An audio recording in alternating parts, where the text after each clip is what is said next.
Welcome, family. Thank you very much for being with us here today. We're joined by channel favorite, Mr. Ron Dalton Jr. Hey, Ron, how are you? I'm good. I'm good. Shalom. I'm in high spirits, and here you are coming with your coolness. How have you been? How have you been, Ron? Thank you for joining us. I've been okay. Just concerned about what's happening in Africa with the division and tribalism, xenophobia.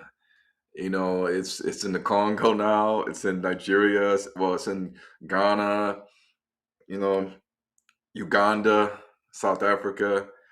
It's like people are um, attacking their brothers and sisters. It's crazy. It's really disheartening. It is. What do you think is behind it, Ron? Well, the Gentiles are behind it. The Gentiles, and I want to talk about that. The Gentiles, they control what we see, so they know that if they can blow this up on the media, social media outlets, then they're gonna paint the narrative that these black people uh, they are not united. They're fighting each other. So this is a perfect opportunity for us to come in and plunder. A house divided against itself cannot stand. And if you got two strong men fighting in the house, in the living room, then who's in the bedrooms, watching the safe and the precious items. You can come in and steal and plunder while the strong men are busy fighting each other in the house. So if the strong man has weapons and he's on guard and he's alert, then you can't overcome the strong man in his house. But if the strong man is fighting another strong man in the house, then he's preoccupied, he's distracted. So then you can come in through the back door and take everything you need and set up shop. And it's just crazy how they manipulate our minds with the narrative that they control because they control what we see, and they can ban and censor what they don't want us to see, and that's what they do with me on a regular. But all this nonsense and foolishness that we're seeing, it's just part of their plan, their agenda. Yeah. What should we do? What can we do? Is there something we can do as a people to make sure that whatever narrative is being pushed, whatever they're trying to accomplish, doesn't do the intended damage that it's supposed to? What we need education. That's all it is at the end of the day. The Bible says we are destroyed for a lack of knowledge, uh, information, research, facts, and it's true because when we don't get the kind of knowledge and teaching that we should get in the universities, in regards to our history, in the churches, on Sunday. We don't get this kind of information on YouTube channels in our country, and so then we are misinformed. And then when we do get this correct information, people reject it. They say no, Ron, we don't want you to come speak to our congregation at our church. No, Ron, we don't want you to show the movie Hebrews to Negroes, Wake Up Black America at Soweto Theater, Pretoria State Theater, Johannesburg Theater, Monte Casino Theater. You can't do that. It's not allowed. Matter of fact, now we made it so that's illegal. So yeah, we shut you down completely while we paint the narrative and continue the narrative that the Gentiles, the non-blacks, are the saviors of Africa, and we are your friends. We're your friends, and we're going to come and help build this country of yours to where you want it to be, and we're going to work together hand in hand. And I'm going to scratch your back, you're going to scratch my back, and don't look at me as the enemy. Look at your brothers here from other African countries as the enemy. Look at them as they're the enemy. It's mind-boggling. It's mind-boggling that your oppressors and your true antagonists. Because at the end of the day, if if the Gentiles have a history of coming to your land, telling you that you weren't indigenous to this land, that we came here at the same time you came here, like we both arrived at the same time, and then they take your land by force, by the gun, with laws. They enslave people and make them work on plantations for free, and then they kill, rape, murder, do all these different things to black people. Put them in human museums, exhibit them in front of all these people, like the Sarah Bartman story. You know, you gotta look at, they're not your friends if they're taking and stealing and exploiting you and doing these things. They're not your friends if they're enslaving you. They're not your friends if they're doing these things. So if they're not your friends, then they are your enemies. They're your enemies. They're in direct opposition to you succeeding in life and thriving and rising to the top. They don't want you to rise to the top. They want you to stay at the bottom as a servant class, a slave class. They want to keep you miseducated, misinformed, distracted, deceived, destabilized, disunited. They want all these things for you. So how can they be your friends? But we don't see them as the enemy, or we don't look at a collective group of people as our enemies and our antagonists. And the reason why we're in the situation in the first place, we look at the person that's trying to survive in the system that they have created in the continent of Africa, the black man. Yep, he's Yeah, our enemy. man, it's a lot, and it happens all the time here. There was a march yesterday in Ningizimu, the country they call South Africa. There was another march even today.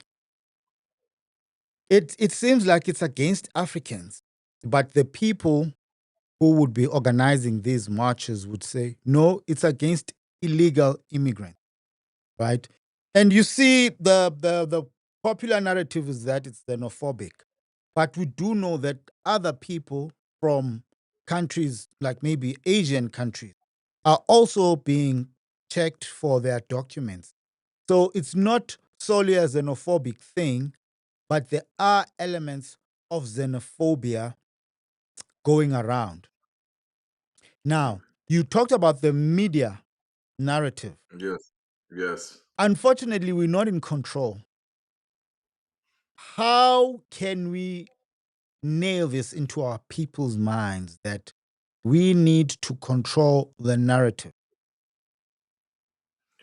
Well, I know for a fact that at the Visa Facilitation Services offices in Ravonia, VFS, I've seen with my own eyes, with my own eyes, the Chinese, the Jews, other Europeans, the Indians, Pakistani, even Afghanistani people, and Russians, uh, the Arabs. I've seen them with my own eyes in VFS, and I'm like, man, what are you here for?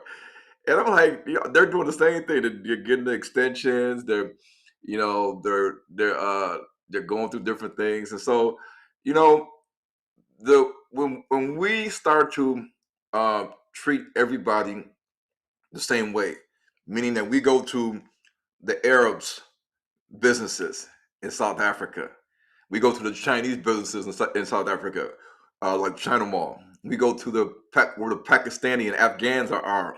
We go to where the Jews are and other nationalities, and say, even white nations, and say, "Hey, where's your paperwork? Where's your paperwork?" Start asking them the questions, and then showing it on the media. Showing it on the media. Let the media see that we're not only coming for the black man, we're coming for you too. If they do that, listen, people are going to start getting nervous. They're going to start getting nervous. Like, oh, we got to have our paperwork. We got to have our paperwork proper.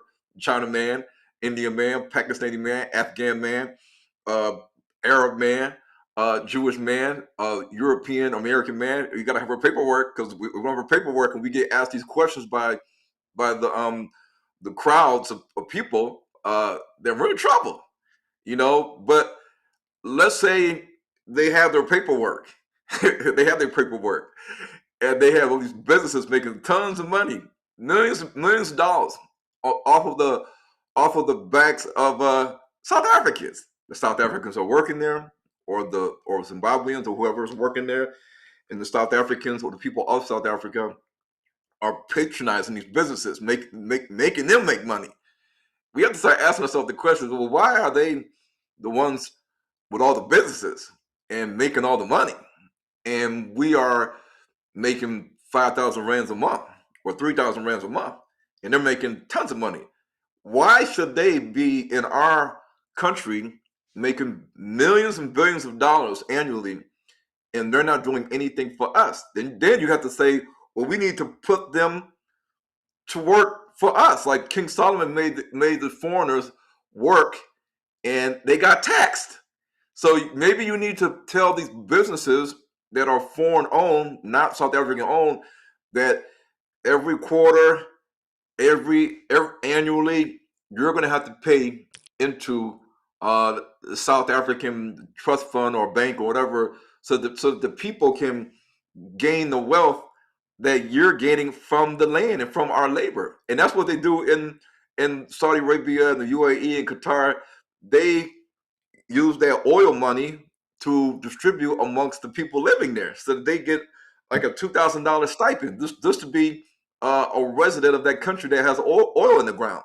They actually get free education, free healthcare. They get a stipend when they get married. They get money when they have children. They get things taken care of because they live in a country where the president utilizes the resources of the land and distributes it amongst the people that are the citizens of that country. That's what needs to happen in South Africa, is that all the businesses making millions of dollars, $1 million businesses on the GSE, they need to start paying the tax. And the tax needs to go to the people. And the people should, like the guy said, I heard that the leader of the that march, he has his shirt off and he has the thing around his head and the shield. He said in the interview, there's enough money being made in South Africa that we should get 1 million rands, I think, each. I think that's what he said. And I said, well, if if these companies are making millions and billions of dollars in South Africa, and they're not South Africans, but they're making money in South Africa, why are they making all this money in South Africa, and the wealth is not being distributed to the owners of the land? The people that are the owners and the inheritors of the land, they should be getting paid some money. Since the people of the land are the majority, then they should set the rules. They should say, listen, if you're not going to pay us what we are demanding, then you are going to have to shut down your business and leave. Or you say, we're not going to shop. We're not going to shop at your businesses anymore. We're going to start with your business first. We're not going to shop there for 3 months until you go out of business or until you cave to our demands. And then when that happens and that business goes out of business because nobody's shopping with them, or they shut the business down, then all the other Gentile businesses are going to say, wait a minute. I said, you see what you just did with for Pick and Pay? And then truckers are going to say, yeah, we don't want that to happen to us. Woolworths is going to say, yeah, we don't want that to happen to us. Spar is going to say, well, yeah, we don't want that to happen to us. And they're going to say, maybe we should cave to their demands because we want to keep making money. You see, you got to hit them where it hurts. You got to hit them where they care about the most is their money and their lifestyle, and they cannot live a lavish lifestyle without money. So you have to put these businesses to task and say, if you're going to come in our country and make all this money, then you're going to have to pay up. Otherwise, we're going to shut your business down. And the way you can easily do that without violence, and creating a big stir on the mass media, is just simply boycott it. Just don't go to the business. That's it. Just don't go shop there. Yeah, we need to have a backbone and just support our own. Family, we see all 161 of you. Thank you very much for joining us. We are with channel favorite and a friend of the podcast, Mr. Ron Dalton Jr. Thank you for joining us, Ron. This is an emergency. live stream. If you know that your friend is not here on the live chats, just let them know that we are on. We're going to go for about 2 hours and then we'll carry on with our lives. Thank you for joining us. Let us acknowledge this super sticker from Baya of $10. Thank you, Baya. By the way, we had a very interesting conversation with Baya about a week or so ago. You can find that interview here on the channel. And when we start, you must let us know where you are watching from. Let's acknowledge all 162 of you. So just share with your people. By the time we finish this, we should be over 800 people watching. Brother Ron is joining us today to talk about what's the topic, Ron? Um, the mark of the beast. The mark of the beast. And when we Yeah. promoted it, we already had people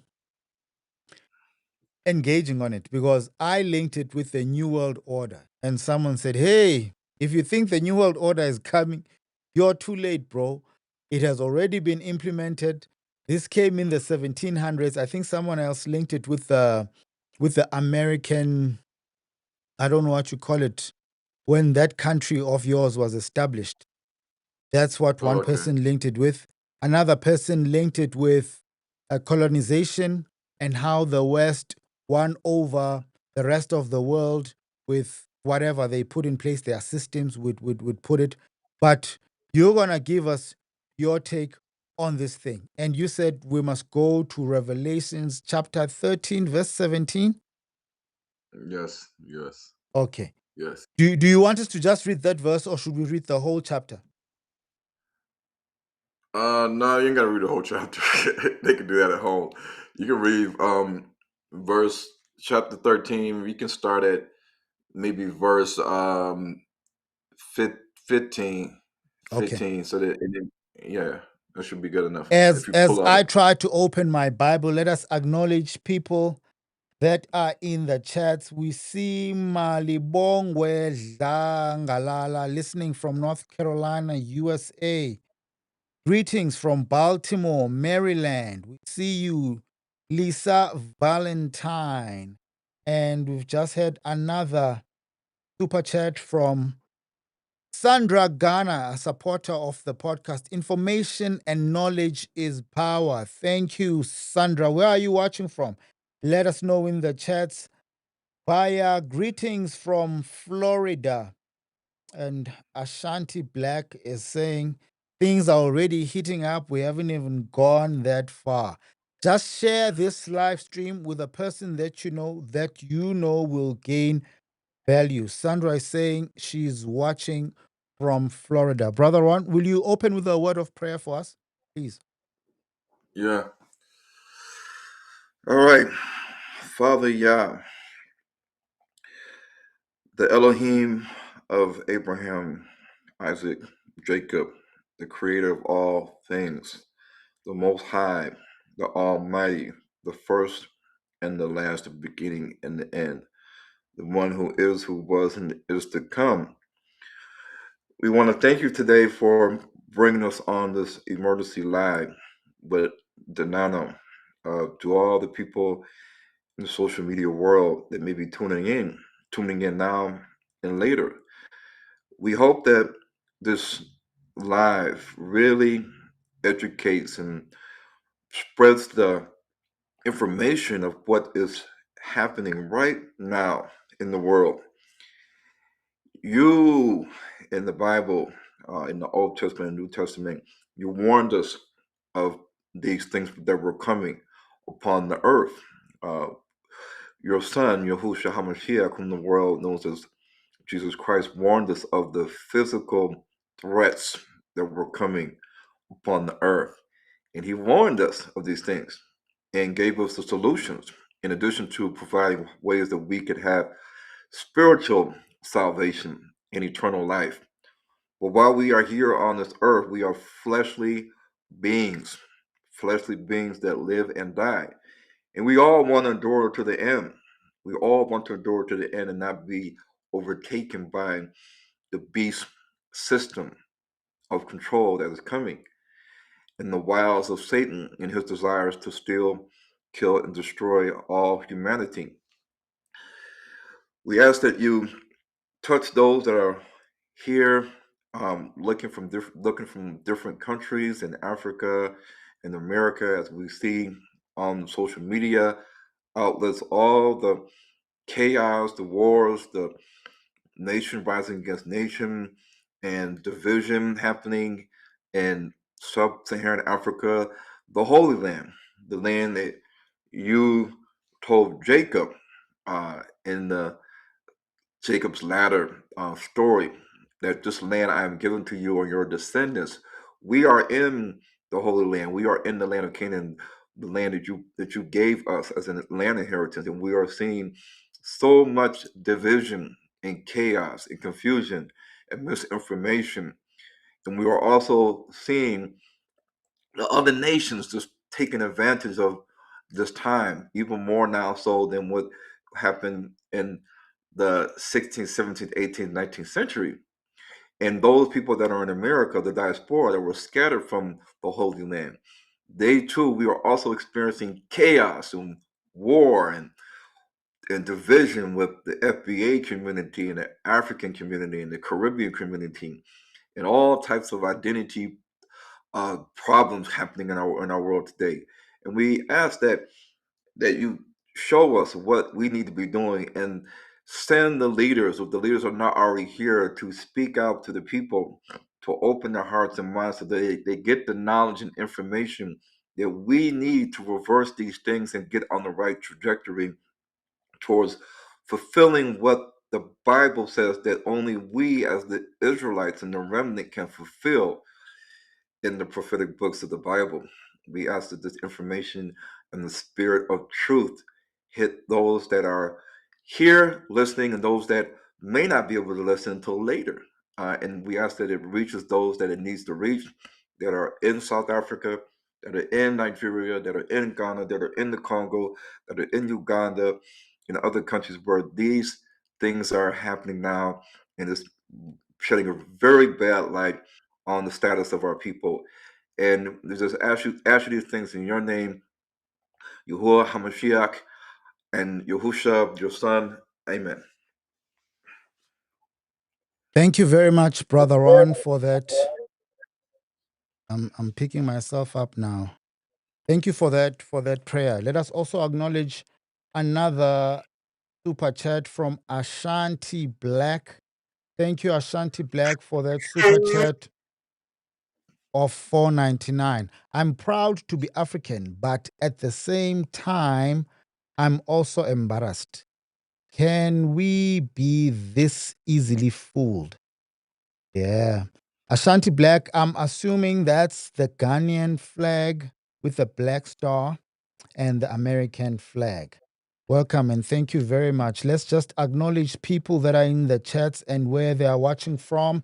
Greetings, Supermodel Society. Welcome.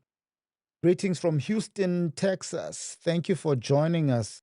Watching from Toronto, Ontario, Jude Robinson. Welcome, Jude. I don't remember ever seeing you here. If it's your first time, thank you for joining us. Baba Makanya. Greetings from, let me say, eThekwini. I hate these colonial names. eThekwini, South Africa. You can see what he wrote there. Thank you, Baba Makanya. We welcome you. Few words 15. Greetings from NY by way of Haiti. Oh, another place with a long, sad history. Thank you. Few words. Anthony. Anthony A. Edotimiwa. Anthony Adetomiwa. Finally, got to alive. Moultrie, Georgia. Shalom, brethren. Yeah, bless you all. Thank you, brother. Shalom from South Carolina, Don Baba. Good morning. Watching from Honolulu, Hawaii. Wilma. Light. My daughter would love to visit Hawaii. Good morning, Ron and Dinano from LA. All praise to Yahuwah. USNC 1238, endure until the end. Welcome. And there's so many of you, family. We see all 213 of you. Thank you for being here. Ethel Strong from Delaware, USA, listening to the teaching Mark of the Beast. And Sinet Temba Mbanza Mkaya, Gibingelele from Ningizimu. Gibingelele means I am greeting from here. Ningizimu, you know, this country that we are in. Hello, everyone. You shine, we shine. See love. 15336666 South Africa, Mabopane. Greetings. Lusapo, that's family. Sipiwo Mgamleli. Greetings, Mkaya. Eastern Cape, Nande, Hlophegazi, welcome. Thank you for joining us. Greetings from New York. There's so many of you, family. Greetings watching from Zambia. Welcome, brother. And Anthony is giving us a super chat of $5 saying, Hallelujah, praise Oluwa. Patiently waiting for Ezekiel 37 to come to pass. Dry bones have shaken. Sinews not all the way together. We need to rua. Okay, let's jump straight to the scriptures, family. The scripture for today is Revelation chapter 18. You must have seen it. Verse 17, but Brother Ron said we must read from verse 15. So we read from verse 15. I'm assuming that you can see the scripture here.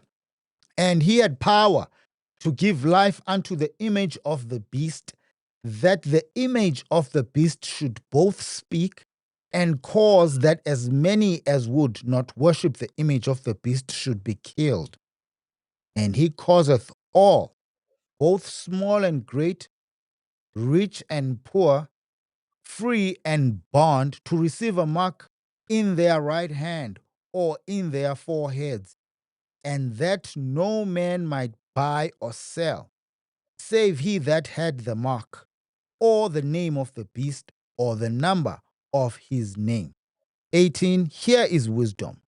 Let him that hath understanding count the number of the beast, for it is the number of a man, and his number is 600 threescore and six. Or we interpret it, or we say it as triple six. Yeah, so I like to let's look at reality, and we can you know contemplate what is the mark. Some people say the mark is Sunday worship and worship of a white Jesus, and I say, okay, so that means that all those people that want to go and buy groceries, then they're going to say, okay, at the grocery store, do you worship white Jesus? Do you worship on Sunday? And you say, yes, I do. And they're going to say, come on in and get your groceries. You can buy from us. If you want to get your car fixed, you want to pay your property taxes, you want to pay your bills, you want to, do these things, you want to sell your car, you want to do these things, you want to be a merchant and sell goods on Amazon.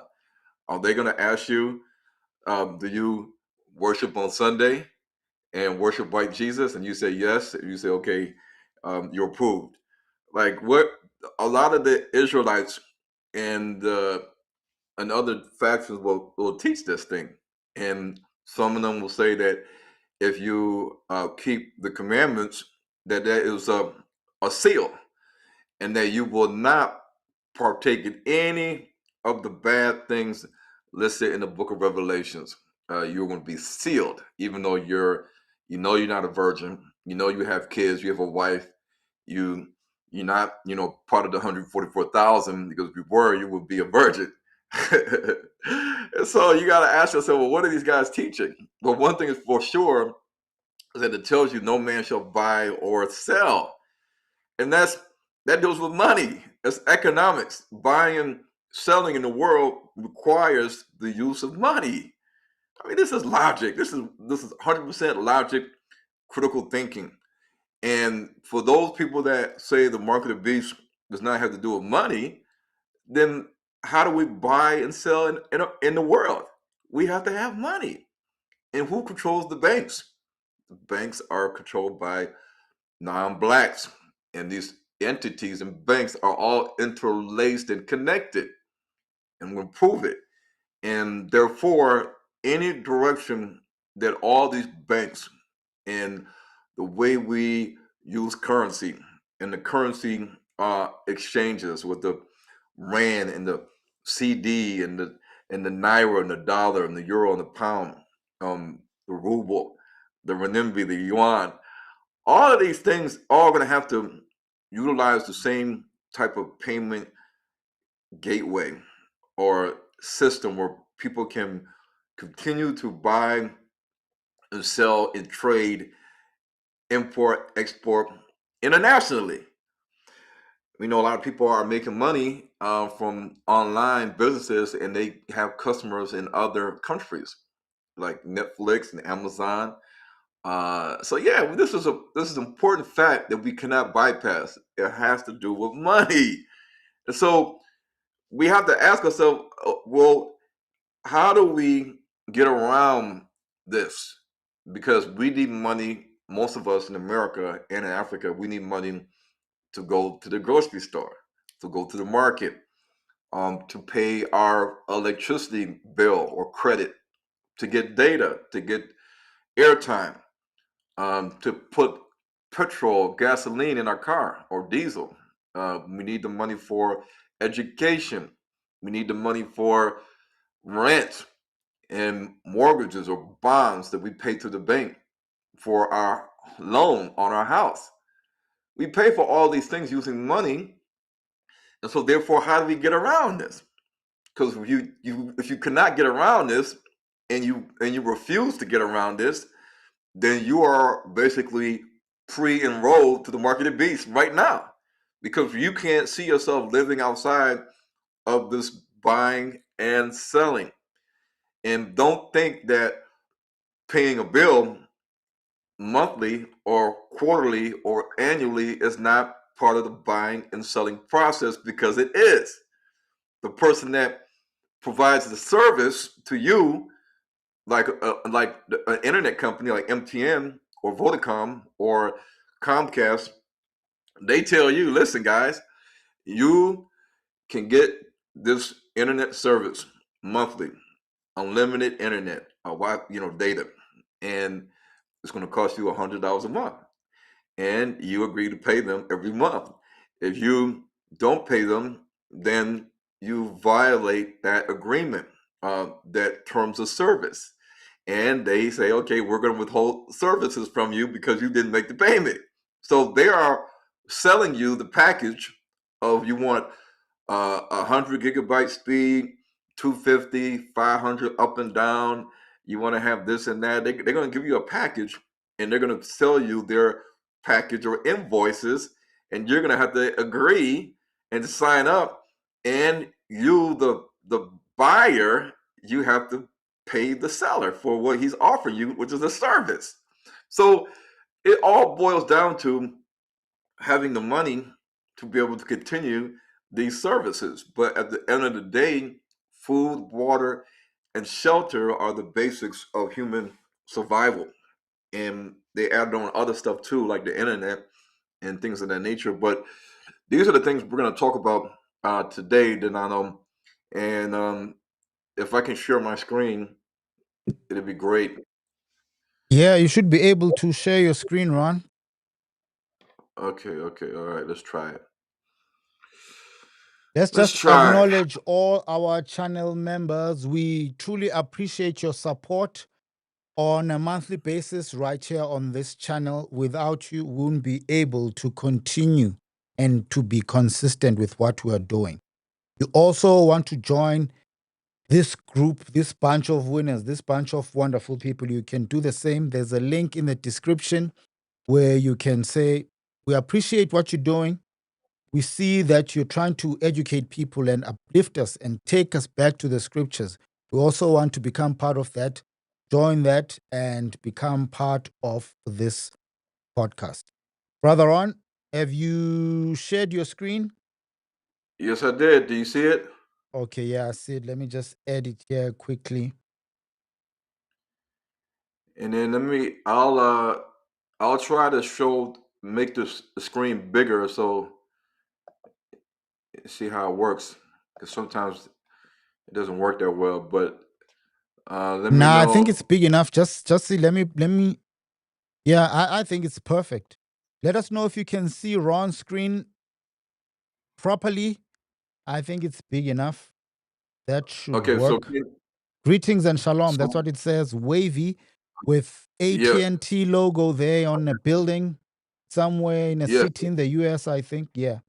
So this is a video for those that are in America, and if you can hear it, then I guess Dinano, you'll say we can hear it. Hold on. The Negro Network and Freedom Chasers is proud. Can you hear that? Yeah. Freedom Chasers Negroes Network. Okay, let's go back. The Negro Network and Freedom Chasers is proud to announce the Final Call Conference happening in Dallas, Texas, June 12th to June 13th, 2026. The Final Call two-day conference is a groundbreaking gathering designed to deliver a powerful call to action to the Black diasporan community, specifically people of African descent who are scattered in Europe, the Americas, and the Caribbean. The conference's central focus is the urgent need for unity, vision, and collective movement toward building self-sustaining off-grid, eco-friendly communities in Africa. As we witness escalating tensions worldwide, nations rising against nations, wars, and rumors of wars, many of us are wondering if we are safe in our prospective lands.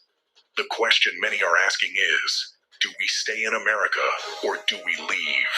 And where do we go? How will we get there?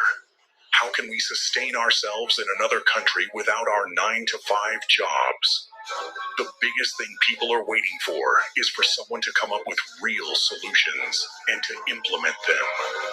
In the face of a rapidly advancing digital age, where artificial intelligence, AI, digital currencies, digital IDs, and mass technological control over food and water supplies threaten autonomy, this conference seeks to awaken strategic cooperation among faith-based and cultural groups within the African diaspora. It emphasizes the necessity of reconnecting with and partnering alongside continental Africans to establish thriving, independent systems that ensure security, sustainability, and long-term survival, not for just us, but for our future generations. The main objective is to lay out actionable blueprints for joint ventures in large-scale land acquisition, agriculture, horticulture, sustainable housing, education, renewable energy, solar and hydroelectric, and community-based security networks. Delegates and participants will collaborate on models that prioritize environmental harmony, local empowerment, and economic independence, creating communities in Africa that can thrive without dependence on external powers or exploitative systems. Communities that do not have to obey, comply, or submit to the biblical mark of the beast control system, which many feel is rapidly approaching in our time. Even more, why should we try to build a future in America when we cannot own land unless we have the money to pay yearly property taxes? This is a system of enslavement.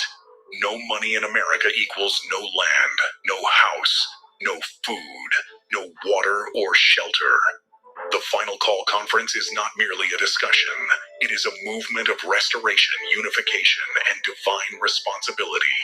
It seeks to inspire leaders, builders, and visionaries across the African world to answer the final call to unite, build, and reclaim control over the future of Black civilization. Unlike many conferences, at this event we are not just going to talk and go home. We will be establishing a members-only group of diasporans who are ready to put forth action, people who are ready to put their money where their mouth is. When presented in this way, the conference becomes more than an event. It becomes the blueprint for a new chapter in the empowerment and sustainable freedom for God's chosen people. If you want to eventually one day live in a community of like-minded believers on land, in a home that cannot be taken from you because of property tax laws or eminent domain, this is the conference you need to attend. To register for this conference, simply go to thenegronetwork.com. If you wish to be a vendor or sell food at this event, email us at hebrewstonegroes@yahoo.com or travante.moody@yahoo.com. All right, let's keep going. The Negro. All right, so Dinano, can you still hear me? I can hear you, Ron. Yeah. Okay, so the conference, for those that are Americans, or even Canadians, it's going down in Dallas, Texas, June the 12th to the 13th. It's open to anybody. You can be a Christian, you can be whatever your religion is. If you understand that this is something you need to be doing, you can come on down. Or it's not just a camp affiliated event where only camp members are involved or invited. It's from 10 o'clock to 7 o'clock, network.com. The Negro, NEGRONETWORK.com. Or you can email me at HebrewsToNegroes@yahoo.com for more information. So the purpose of the conference is to start planning and preparing and not just looking at the market of beasts and the things happening in Africa and America and just saying, oh, shaking my head, what are we gonna do? Things are getting worse. This is terrible. We got to stop just complaining and just acknowledging the bad things and the way the direction is heading for America and Africa. We need to start planning and preparing.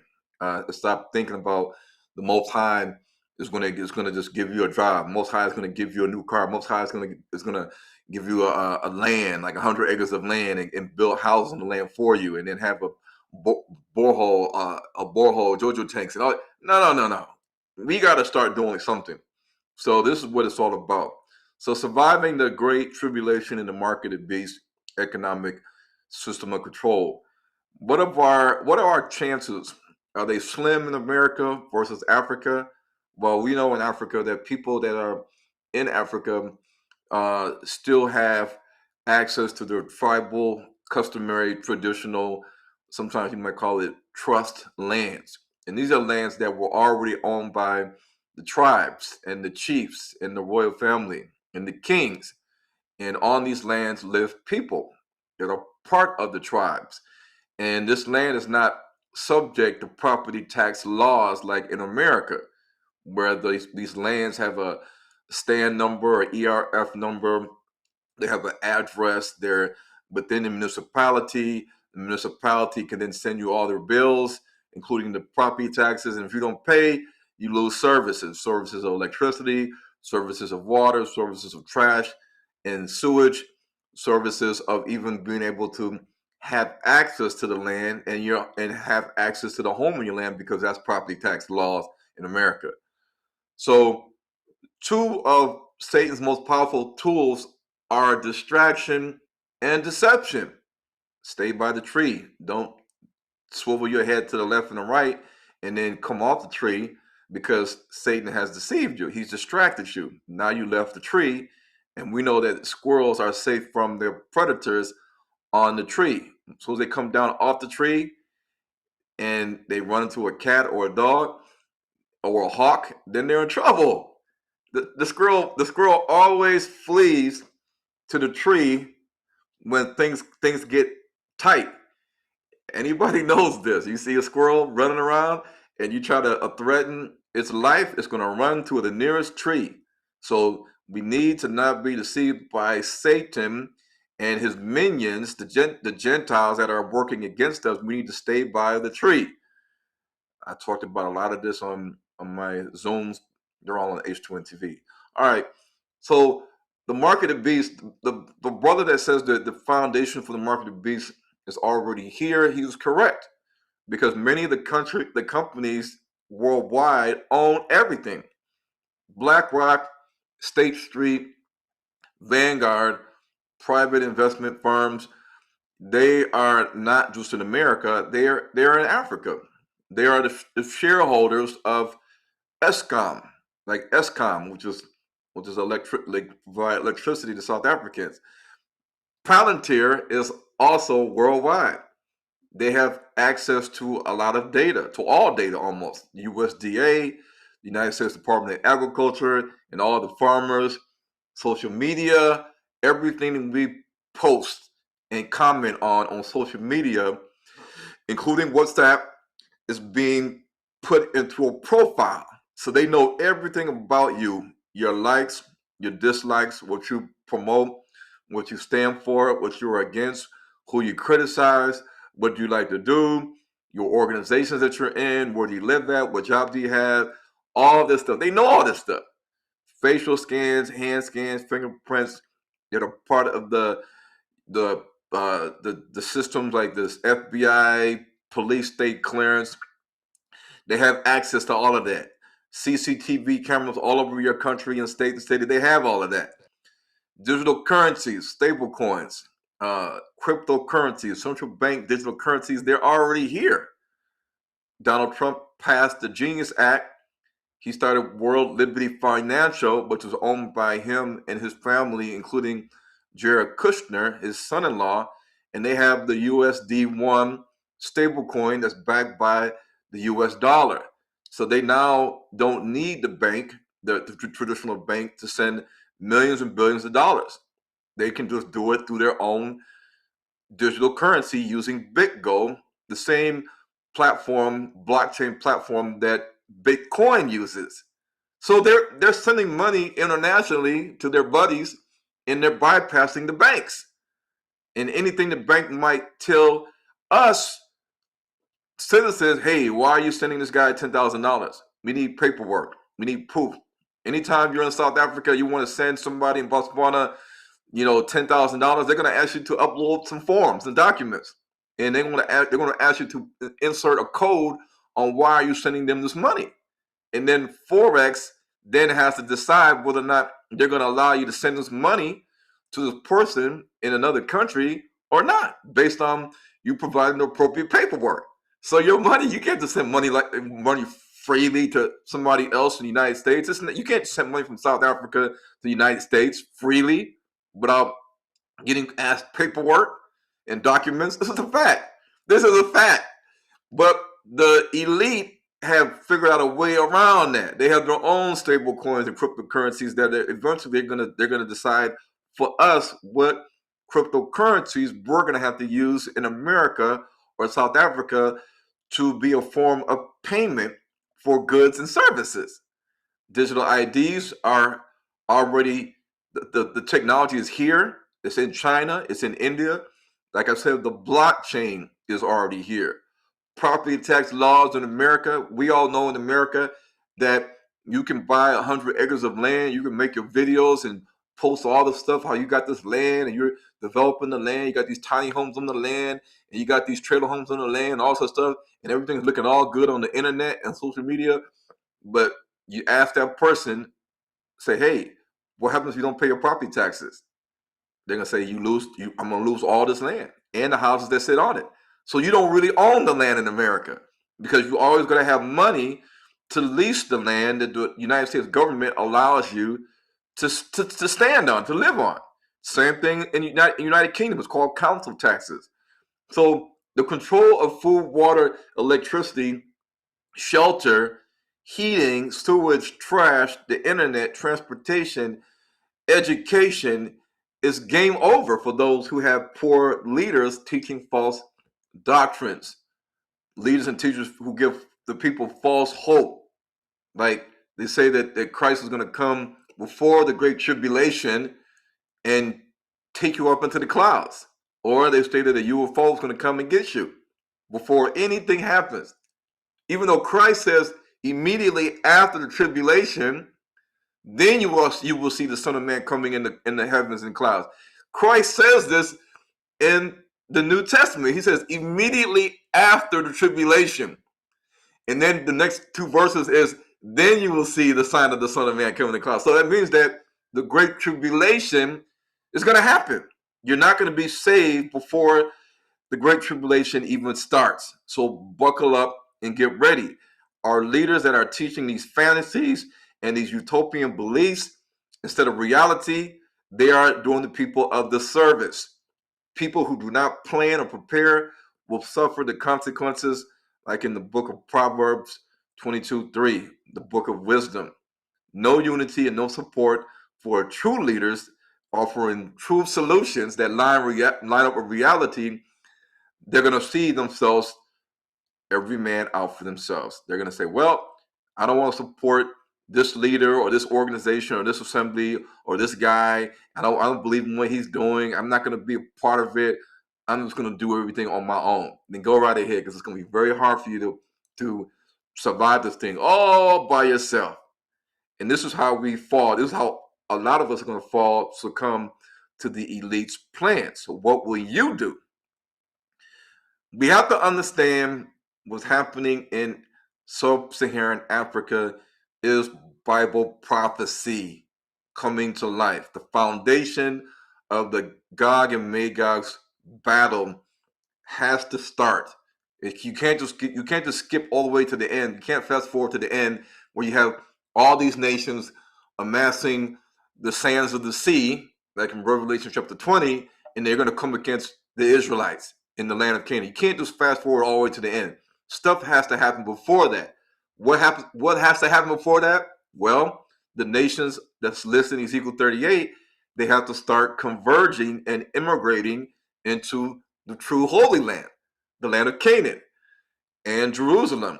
And so this is what I teach and show in the movies, Hebrews to Negroes 3, Volume 3, and Volume 1, 2, and 3 on h2ntv.com. So in these documentary movies that the small hats in Israel and America and the South African Jewish border deputies don't want people to see is that the proof that the children of Gomer are the Chinese.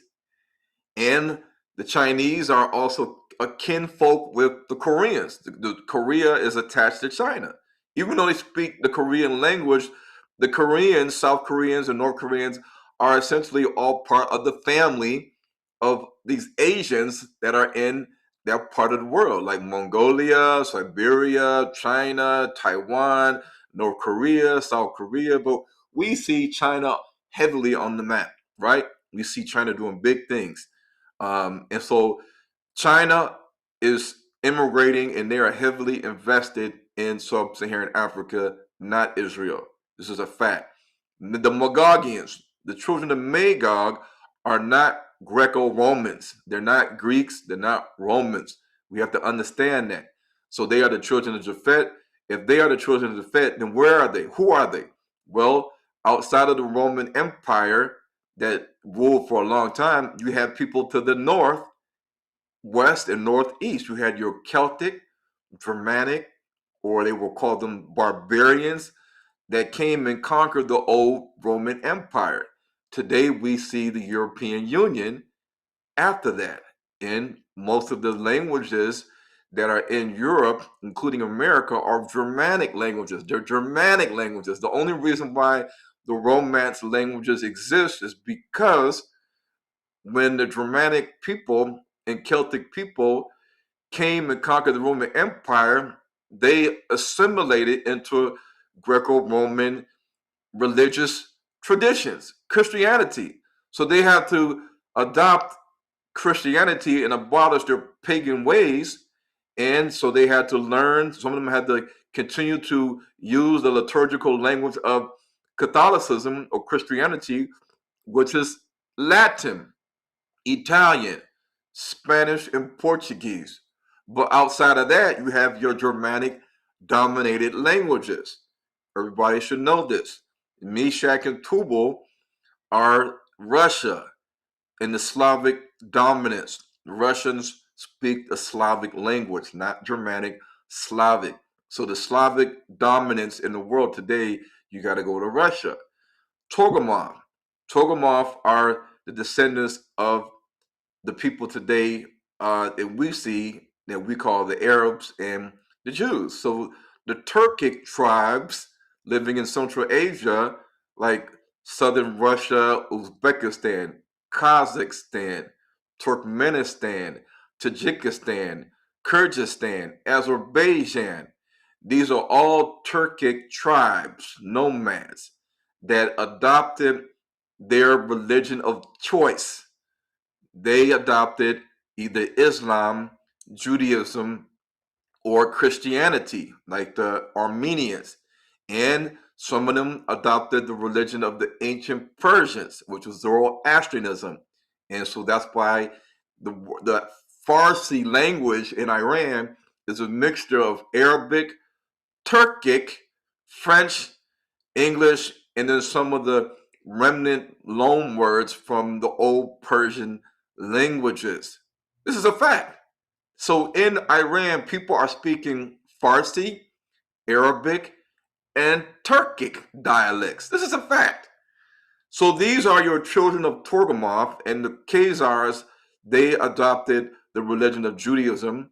They had to learn the liturgical language of Judaism, which is Hebrew, and they mixed it in with their mother tongue, the Turkic, Slavic, Germanic dialects of the European Jewish ancestors, and that's where we get the Yiddish language. The Yiddish language. Before they got to Israel, they were speaking Yiddish.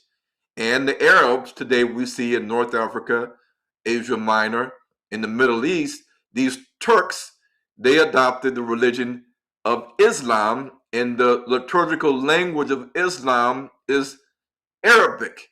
And if you are a true Muslim, you should know how to read the Quran in Arabic. So anybody that's Pakistani, Afghan, Pashtun, you ask them, hey, can you read the Quran? They're going to say yes. In Arabic, yes. Can you speak Arabic? No. But you ask them why. They'll tell you why. But the Arabs, the white Turkic Arabs, they eventually learn how to read the Quran in Arabic and speak the Arabic language. Because why? When they went to the Middle East, there were already people, black people or dark-skinned people that were already there, like the Bedouins, and they were Arabic speakers. They were Shemitic. And so mixing and living amongst true Shemitic people, like the true black Ishmaelites, you're going to now see, oh, okay, well, these black Arabs are the originators of the Ishmaelites. They're living in Saudi Arabia. They're living in Jordan. They're living in the Levant. And we are now following the same religion as them. So now we can learn and pick up how to speak Arabic. And voila, here we have today in Turkey, they're speaking Arabic and Turkish. Persia, Aryan, all these languages, you see, after a periods of time, you still see the remnant of the Persian word Aryan and the Persian deities that are in the Avesta, the book of the old Persian religion, Zoroastrianism, and we see the same names of the deities, the solar deities, or the 12 deities in the Hindu Vedic text, the Aryanayam, and we see this connected to the ancient Persians, including people in Pakistan that speak Pashtun, and the Bolokis and the Afghans that speak Dari, and Dari is mutually intelligible with Farsi. So in Pakistan and Afghanistan, their languages are mutually intelligible with Farsi. And if you go to Urdu and Singh and Gujarati, you will see that these languages are basically a daughter of the ancient old Persian languages and the Western languages. So let's keep going. Put are your black Muslim Africans in the Sahel, seen throughout Chad, Niger, Mali, Burkina Faso, even the northern parts of Cameroon, Ghana, Nigeria, Togo, and Benin and Cameroon. Like your Hausas, your Fulanis, and your Tuaregs in the Maghreb. These are your descendants of Put. And who are they in alliance with? The Russians. South Sudan are your Kushites, and the downstream relatives are scattered throughout the Great Lakes in East Africa. But the original Kushites are in South Sudan. Who is in alliance with the president of South Sudan that wears the cowboy hat? The president of Russia, Meshach, Putin. Yes, this is a fact. So the land of Canaan is sub-Saharan Africa, the land of E1B1A, Y DNA carriers. So the Igbo man, the Yoruba man, the Tiv man, the Ishan man, the Isoko, the Igala, the Ijubu man, the Beni Edo man, the Ibibio Efik man, all all of these people, including the Bakongos and the Zulu, the Kosa, the Pedi, the Swana, the Soto, the Ndebele, the Embo, all of them have the same Y DNA, E1B1A, meaning that they all come from the same ancestral forefather, Jacob, and his descendants, the 12 tribes of Israel. They were in Egypt, and then Moses led them out of Egypt, as the Bantu oral history states, and they went south. So all of these people in sub-Saharan Africa, even the ones that don't call themselves Bantu, are the Israelites. And you're in a land that Ezekiel 38 warned. The Most High spoke to Ezekiel. Ezekiel's the prophet, warned the Israelites in the land of Canaan, the Bantu people, including West Africans in Nigeria, Ghana, Togo, Benin, Cameroon, Sierra Leone, Liberia, Mali, Burkina Faso. He said, be prepared, guys, and prepare for thyself, thou and all thy company that are assembled unto thee, and be a guard unto them. You know what that means in Hebrew? It means you gotta, when somebody is on guard, they are standing upright in position, like somebody at a tower watching a prison, or watching the kingdom, and seeing who's trying to come to the walls of the kingdom. Are they coming in peace? Are they coming to wage war? And so the person that stands guard at the watchtower of a castle or a palace in a kingdom, he has to watch guard for those coming to the walls of the palace or the kingdom. The Bible tells us that the people of the land of Canaan, the Israelites, the Bantu people, they need to be on guard against people coming to their land, because it says in the next verse, after many days in the future, you shall be visited. Ezekiel's talking about this like 3,000 years ago. I mean, Ezekiel got this prophecy 3,000 years ago, and it's relevant to today's time. It says, God saying through Ezekiel, these other nations that I mentioned on the previous slide, they shall ascend and come like a storm, and they shall be like a cloud to cover the land. What land? Sub-Saharan Africa. All thy bands, many people with thee. This is massive immigration without assimilation. So this is a slow invasion. And it says in the next verse, and these nations, at the same time that they are coming to your land, they're going to have an evil thought in their mind. They're going to have an evil agenda, an evil scheme, an evil plan. And they're going to say, these other nations like the Chinese and the Russians and the East Indians and Pakistan and Afghanistan, Europeans, Americans, the Arabs, the Jews, they're going to say, let us go to the land of unwalled villages. This is Africa.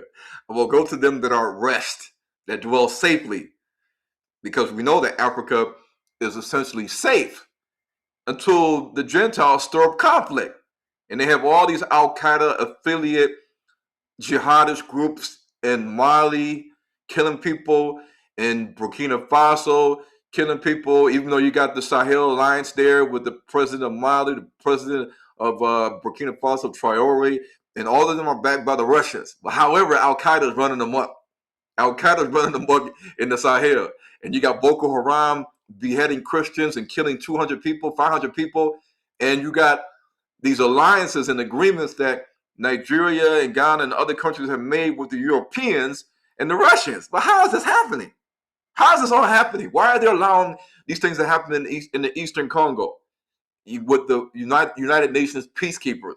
How is this all happening? Because they don't want there to be any rest in Africa. They want to have destabilization, fighting, violence that causes fear and panic. So as you don't keep focus on what is the task at hand that you have to fulfill.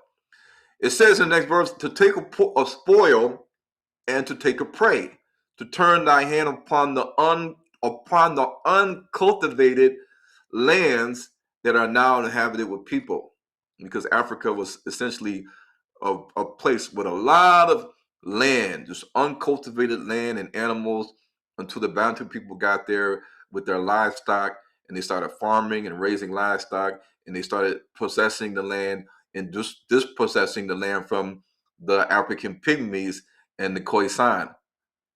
And it says that, "Art thou come to take a spoil? Hast thou gathered thy company to take a prey, to carry away silver and gold," meaning mineral wealth, to take away cattle and land, to take a great spoil.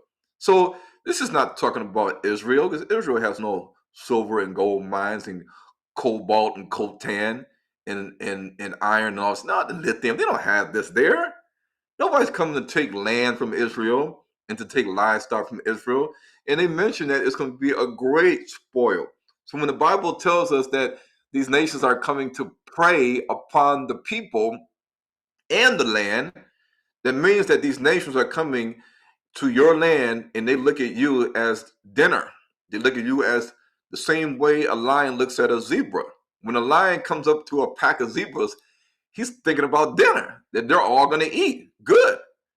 And so if we are the prey and our land is the prey, that means that these other nations are not coming with good intention. They're coming to make millions of dollars and we stay poor. They're coming to have the best life in Africa while we struggle. They're coming to take these rocks out of the ground, it's like silver and gold, and they're going to turn those regular rocks with different colors into millions of billions of dollars. And then they're going to take that money that they took out of your ground and they're going to say, "Hey, I got $1 million. Can I buy 100 hectares of land in South Africa?" You sure can. Let's do the transfer of deed. You see, this is what they're doing. And let me go to the next slide, because I know when I want to hit all this stuff. Money, power, and control is what it's all about. It's what it's all about at the end of the day. And these are the things, and I'm gonna talk about how they control all this. But at the end of the day, we have to understand that there is key components on what the Gentiles control. And it's important that you guys understand this, because it's very deep when you look at it. All right, so the Gentiles mainly control economics, education, entertainment, labor, law, politics, religion, sex, travel, and war. Let me say it again. The Gentiles control worldwide economics, meaning money, education, entertainment, labor, law, politics, religion, sex, travel, and war.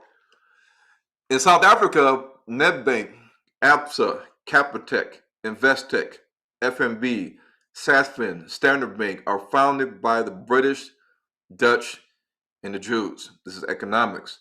Schools in South Africa teach the English language, and the private schools often teach the Cambridge curriculum. They teach Yeah. their history.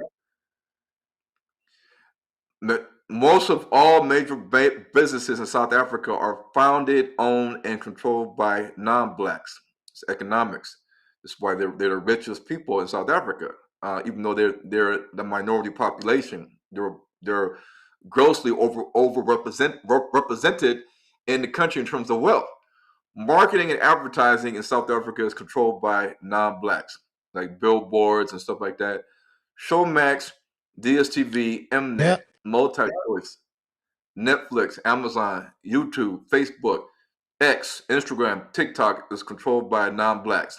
So what we utilize every day, we engage on, we share information, we post memes, we host Twitter Spaces, TikTok Spaces, YouTube Lives, Instagram Lives. They are allowing us to do that. If you step out of line, they're going to ban your channel. They're going to shadow ban you or just remove your channel. Gold Reef City, Sun City, Monte Casino, Sturkina Court, Santon City Mall, Donald Gordon's a Jew, were founded by non-blacks, Jews, and whites. Entertainment. Soccer and rugby are originated in England. Soccer and rugby is not an African sport. Basketball is not an African sport. Whites and Indians dominate the top job levels in South Africa, labor. Whites, including Jews, are the richest people in South Africa, even though they are the minority groups in South Africa living amongst the dominant Bantu people tribes, the Israelites. Their businesses like Pick and Pay, Checkers, Spar, Woolworths, ShopRite, Woolworths, uh, Choppies, Macro, Game. Their businesses employ millions of South Africans labor. English Roman law is still being used in America and Africa.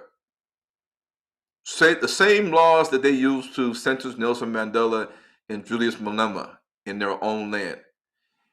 The Roman Dutch law, crimen injuria, is the law that the AfriForum used to sentence Julius Malema with this hate speech, injury, like what he said. They were like, "Oh, you get this is all going back to the Roman Dutch law, crimen injury." You can look it up.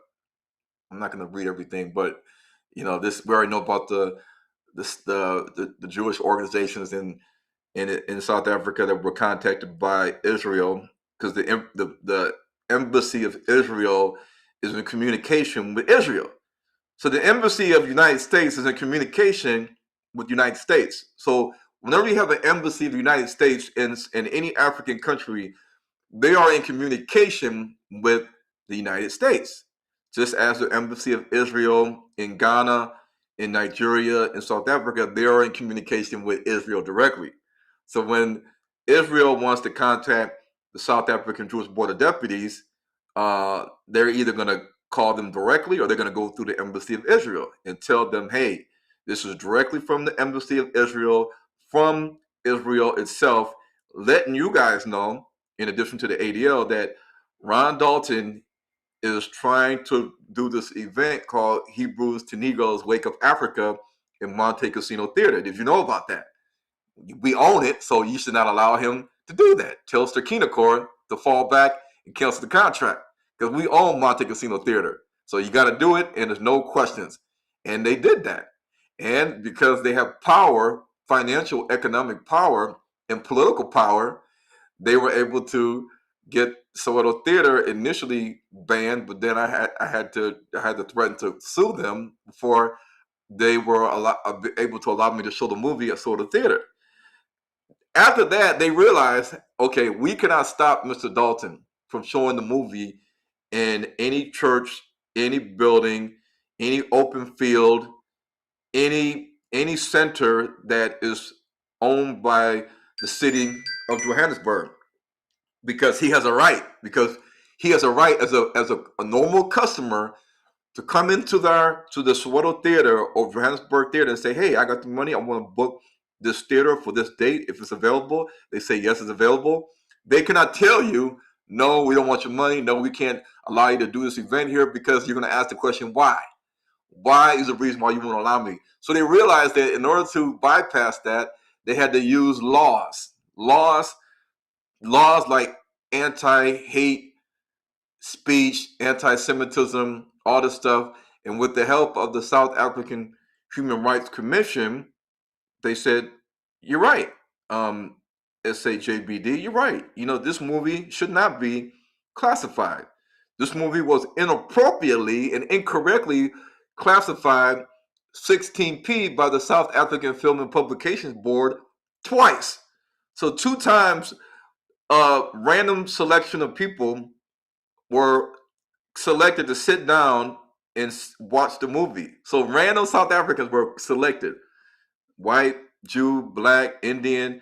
They all sat down, watched the film twice. The committee, they watched the film twice, and they all came with the same 16P classification. The South African Jewish Board of Deputies said, no, you guys made a mistake. You guys were wrong. And they asked the South African Film and Publications Board, you guys are doing it wrong. We need somebody else outside to make a decision on this. We need an expert decision.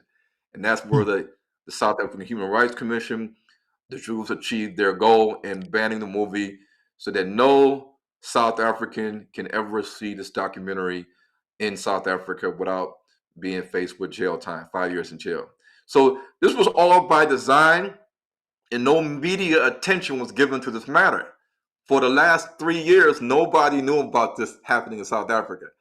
So they control what we see because they control social media, including the things that are happening right now in South Africa with xenophobia and the Nigerians being, kicked out and being attacked and all this other stuff. This is all by design. So when the ethnic groups seemingly override our right to free speech, right to an opinion, and right to freedom of expression using their Roman Dutch laws, then we have a problem. Because in addition to that right for freedom of speech to protest, to say, hey, these things are not right, what you're doing to us. We have the right to protest and say we don't agree with how Uber is making us pay all this money and we're not getting paid anything. We're going to strike. We don't agree with how these companies are not hiring people, or they're paying us low wages and we deserve higher wages, and also that they have a right to protest because you have a right to free speech. You have a right to have an opinion and to say things on the air, on TV. In religion, the colonizers came preaching a white Jesus, white Jews, white Bible. Christianity is the dominant religion of sub-Saharan Africa, where God is a white man and is the Israelites. The Rema Church in Johannesburg, one of the largest churches in South Africa, the Soweto Grace Bible Church, and the Shembe Church all accept that modern Israel is the true Holy Land and the land of Canaan, and that the European Jews are God's chosen people. How do I know this? Because the Jews, they invited the leaders of the Shembe Church to Israel, and they got lessons on Israel and what they've been through and how they're the holy people and this is the Holy Land and all this other. They got lessons on this. The Jews sent for them and they came to Israel. This is a fact.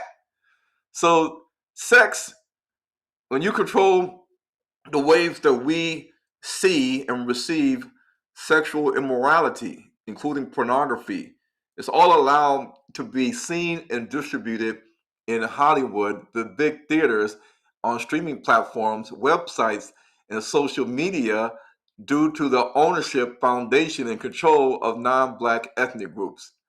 Travel. Europeans can freely travel, reside, work, and do business in other European Union countries. Americans can freely travel, reside, work, and do business in all the 50 states, including Hawaii, Puerto Rico, and the Virgin Islands. In Africa, however, even though Africa gains independence from the colonial powers, in Europe, this is not the case. The colonial powers still left their laws. And the laws had never been changed that they left when the African countries got their independence. So the African diaspora, who were forcibly taken as slaves from Africa by Jewish, Arab, and European slave merchants, this is a fact. However, no African country has passed legislation giving the African diaspora unconditional, free right to citizenship and or permanent residency in their countries, even though they know it is the right thing to do. 30 to 90-day visitor visas, tourism visas, rejected long-term visas is not the solution. War, religious wars, tribal wars are instigated and are promoted for all eyes to see on the very TV, radio, podcast, and social media platforms that non-Black races don't control. So when you see the conflict in the Congo, the conflict in Nigeria with Boko Haram and the killing of the Christians, we see the xenophobia and tribalism in Ghana, you see it in Uganda now, you see it in the Congo, you see it in South Africa. They're letting you see all these things for a reason. This was the facts. Hey, I was a conscript in the South African Army in 1988 and 89. used to have to do 2 years. 1989 was the last year of having to do 2 years of compulsory military service, as Nelson Mandela was let out of jail and we moved towards the first free and fair elections in South Africa.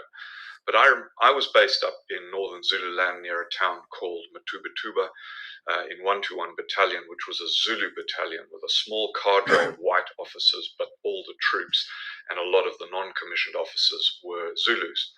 And one of the things that was going on in my area, because I was the law officer covering a very large area of northern Zululand up to the Swaziland-Mozambique border, was a small group of recce officers. That was like our equivalent of the SAS, Navy SEALs type soldiers, training local Zulu men to go up to the townships and the mine hostels around Johannesburg and in the Transvaal to deliberately foment racial tension and violence with other tribes based in those hostels and townships.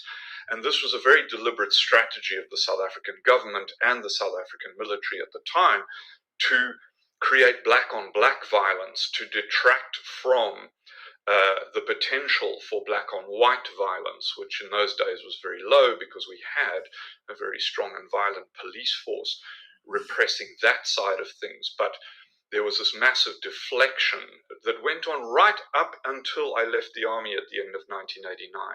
And a lot of white people don't know that, is that there was a very deliberate strategy, because what white people in South Africa at the time, and no doubt for some period afterwards, were often saying is, you know, these blacks can't run a country because they're always fighting each other. These tribes hate each other, right?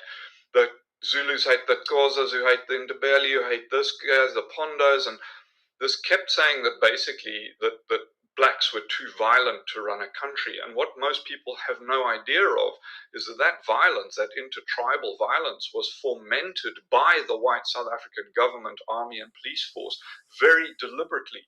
So we need to revise our idea of history, not just the recent history, the pre-apartheid history of South Africa, but the entire history of European and white domination of Africa, and the way that that was presented to us through our education curriculum, the things we believe about the history of Africa and colonialism are not what actually happened, and are certainly not how Africans experienced that. Let's bear that in mind, people. Come on.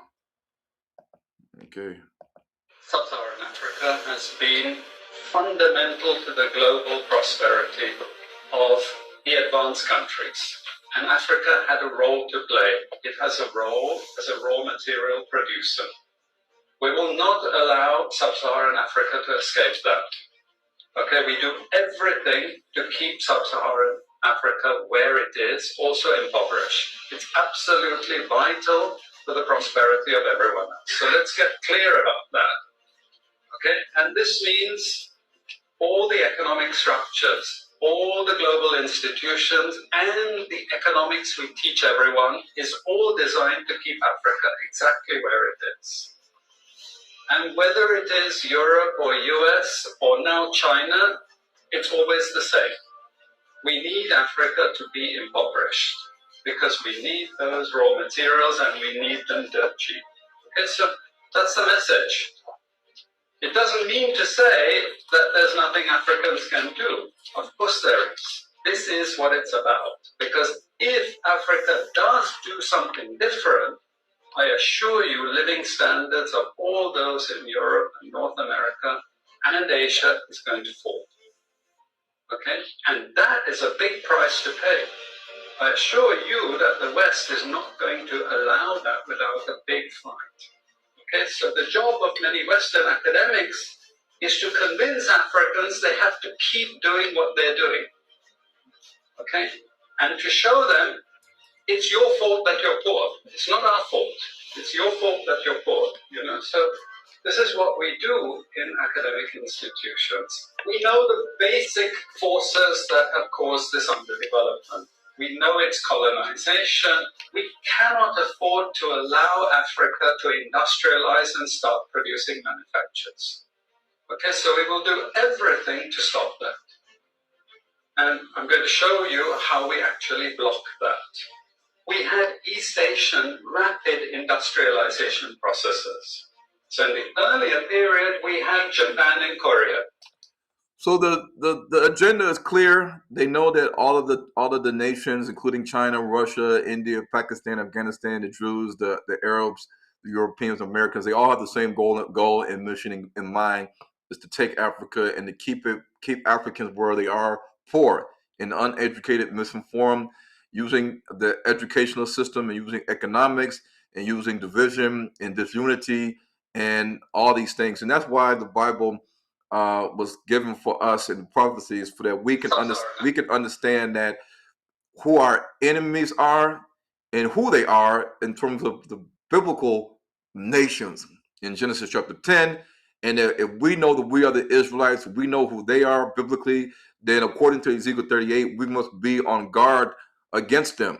And you cannot sit there and if the Most High told Dinano, hey Dinano, you got 1,000 hectares of land, but in the future, Ron Dalton and the Dalton family, they're going to come to your land, and they're going to take the stuff that's on your land, the stuff underneath your land. They're going to take the stuff that's in your house. They're going to prey upon you and your family, Dinano. Do you think Dinano is going to look at that and say, okay, well, whatever you say, the Most High is going to go in one ear and out the other ear? No, if Dinano is prudent and he is a obedient follower of the Most High, he's going to say, you know what? Thank you. Thank you for telling me this, because now I can prepare my family and my generations of Dinanos and families, and I can be on guard for when Ron Dalton and his family comes to do this to my land. And you will defend or be safeguarding these activities and agendas that the Gentiles have or the Daltons have against Dinano's land. But we don't see that, because we don't see that we are the Israelites and that your brothers and sisters, like the Mozambicans, the Nigerians, the Zimbabweans, the Swanos, and other people, the Ghanaians, the Congos, the Angolans, that we are all the Israelites. We are all the Ron, Israelites. Go ahead. if I'm Sorry. following you correctly, you are saying this is about systems of governance. This is about controlling systems. And Yes. unfortunately, we are not in control of anything. And I've Right. posted a poll here asking the people if they are prepared to live outside the beast system. The question is, are you prepared to live outside this beast system? And that. Yep. About And I. 92 people have commented. 72% is saying, yes, I can live off grid on the land. I somehow doubt, but maybe it's something we can talk about when we open the Yep. lines. I'm gonna get to that. Yep. Okay.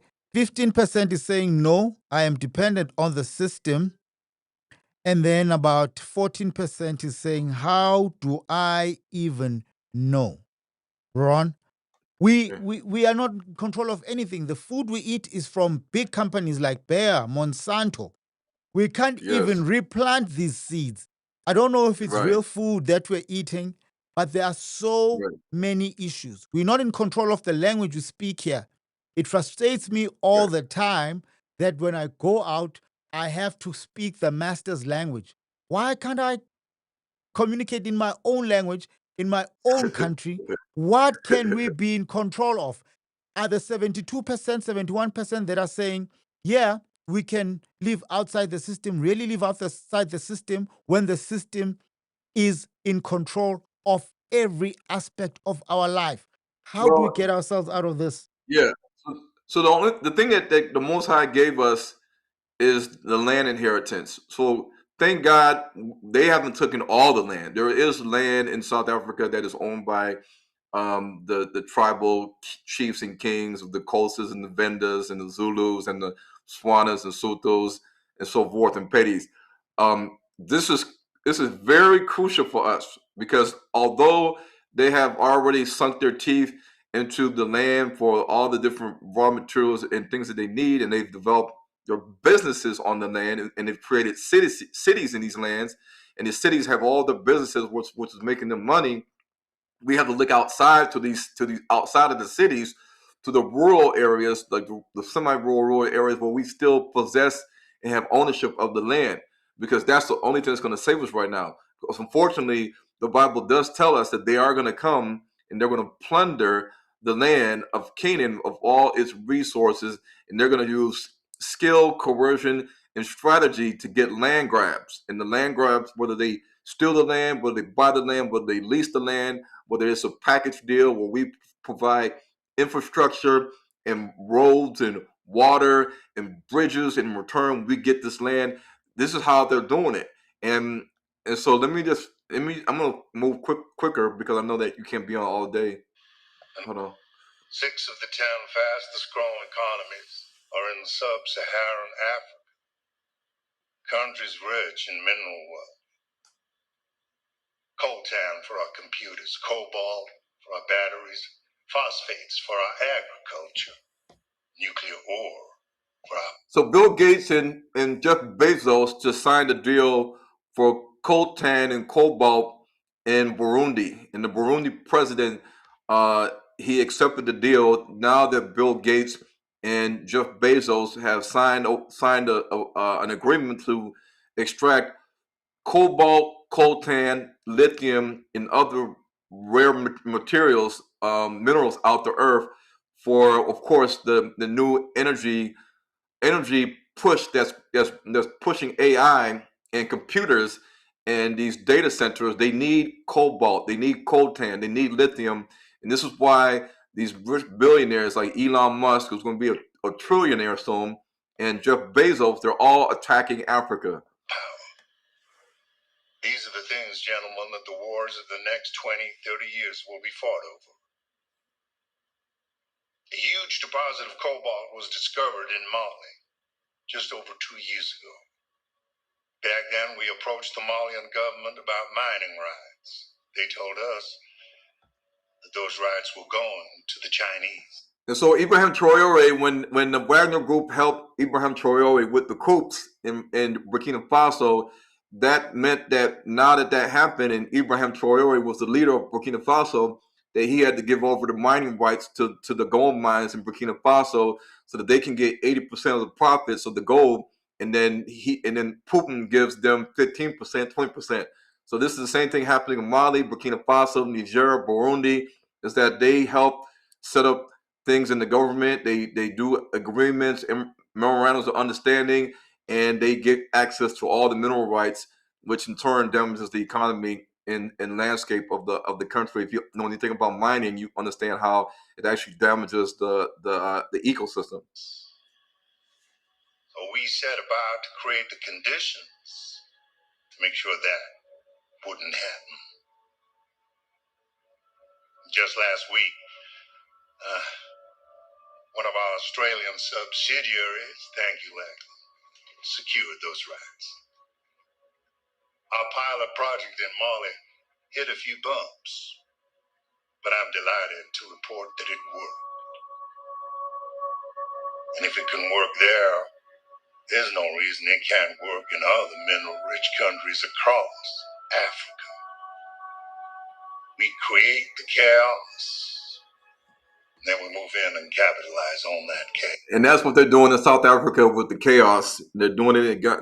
This is orchestrated. Same thing in Nigeria with the Christians being beheaded, and Boko Haram and the Al Qaeda affiliates that are in Mali and Burkina Faso, Nigeria.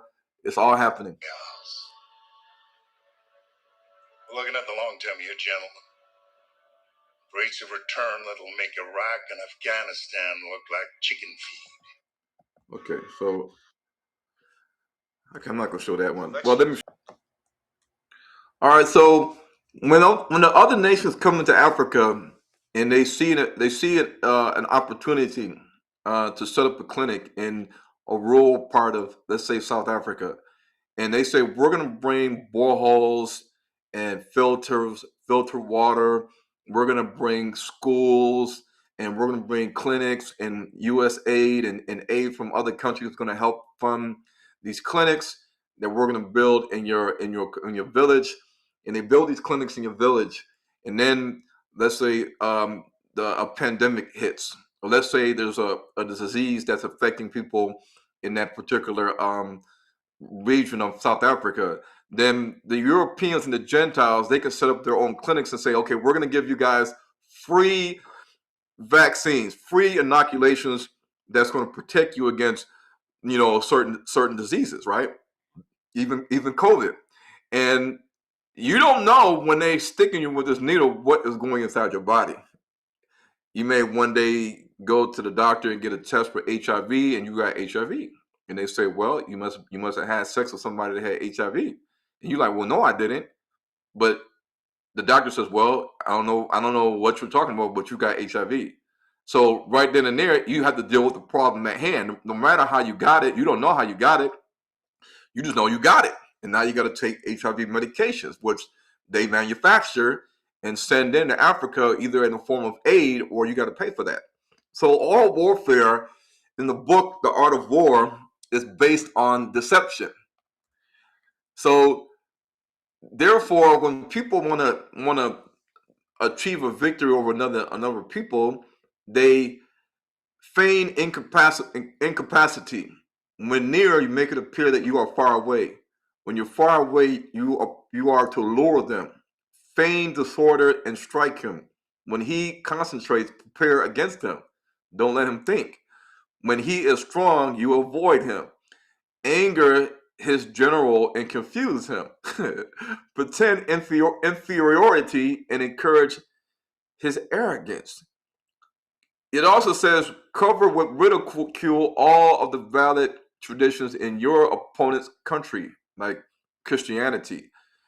Implicate their leaders in criminal affairs, like Mandela, Malema, and turn them over to the scorn of their populace at the right time. Disrupt the work of their government by every means. You infiltrate the government with other nations, like the Jews and the Arabs and the Europeans and the Indians. Do not shun the aid of the lowest and most despicable individuals of your enemy's country. Spread disunity and dispute amongst the local Bantu citizens and other Africans. Turn the young against the old. Be generous with promises and rewards to collaborators and accomplices, meaning people that you can buy off, you can bribe them, you can put some money in their pocket, you can grease their palms so that they do your bidding in that country. So when you look at economics and the market of beasts, it says no man shall buy or sell save he the mark, the name of the beast, or the number of his name. And just like the boiling frog theory, the frog stays in the water and you slowly heat it up until the frog realizes that he's being cooked to death. But the frog will not get out of the water because if you slowly heat the water, the frog won't notice the danger until it's too late. So the real danger isn't always the sudden shocks, what grows quietly unnoticed. And this is what they're doing in Africa. And at the same time, they have us distracted, and confused with misinformation and entertainment. But there's more to it than that because the Bible tells us the things that are going to keep us from understanding what's happening and activating and doing something about it. So property taxes in America means that you cannot own land in America. And it's a form of buying and selling because it's simply a yearly or biannual bill or invoice. The government and the municipality is the seller. They are selling American citizens the right to be able to live on their land, which can be used for agricultural, residential, or commercial use when you zone it or it's been zoned that way. That's how you know they own it. We, the buyer, agreed to this property tax service, which really is law, because we have no choice but to accept the terms of service because it's law. We know that failure to pay the invoice of our yearly property taxes in America will result in the termination of the government's service to allow us to use that land. So when you lose your land or when the land is threatened for confiscation, the bailiff in America works for the local and state government in America. He has the law behind him when it's time for the government to seize your land and home, even if he has to get a warrant. In order to prevent the bailiff from paying your land a visit, you have to have money. In order for the bailiff to not come to your house to confiscate your house and your land, you have to have money. More importantly, you have to be able to afford to pay your property taxes yearly. Without money or the means to make money, meaning labor, you cannot provide food, water, shelter, or security for your family, because a person that doesn't have land, he doesn't have a house.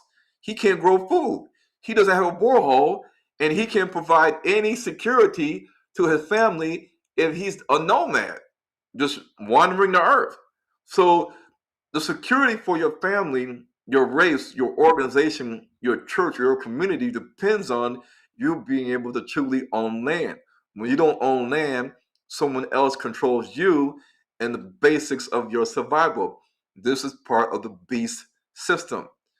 Even when you have gold and silver, we know that gold and silver is highly volatile. When you buy metal, you got to pay premiums.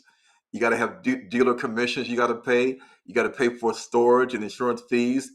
And unlike stocks or dividends, bonds, or real estate rent, precious metals generate zero cash flow.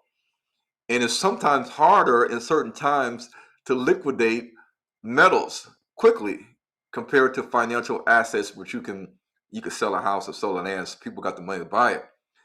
So when you look at these things in an apocalypse, having a hunk of metal is not the same as having food to eat, water to drink, a roof over your head, and the ability to defend yourself, because you actually have land. You have either a wall on your land, you have a fence, you have cameras, you got a community on your land. They're all looking out 24/7. So if I come to a people that already has all of this and I got a hunk of gold in my bag, they're not going to care, because taking that gold is not going to benefit them.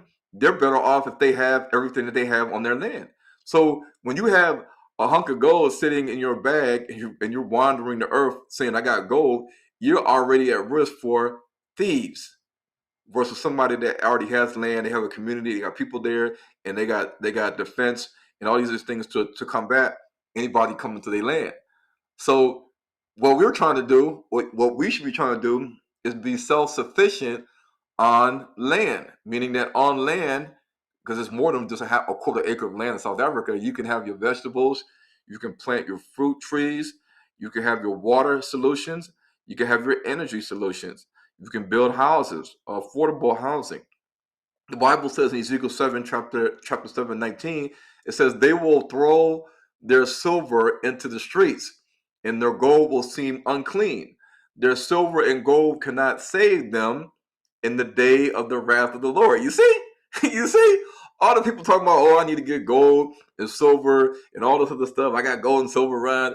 The Bible tells us that their gold and silver cannot save them in the day of the wrath of the Lord when it comes upon the earth. They cannot satisfy their appetites or fill their bellies with gold and silver. You can't eat gold and silver, for it became the stumbling block that brought their iniquity.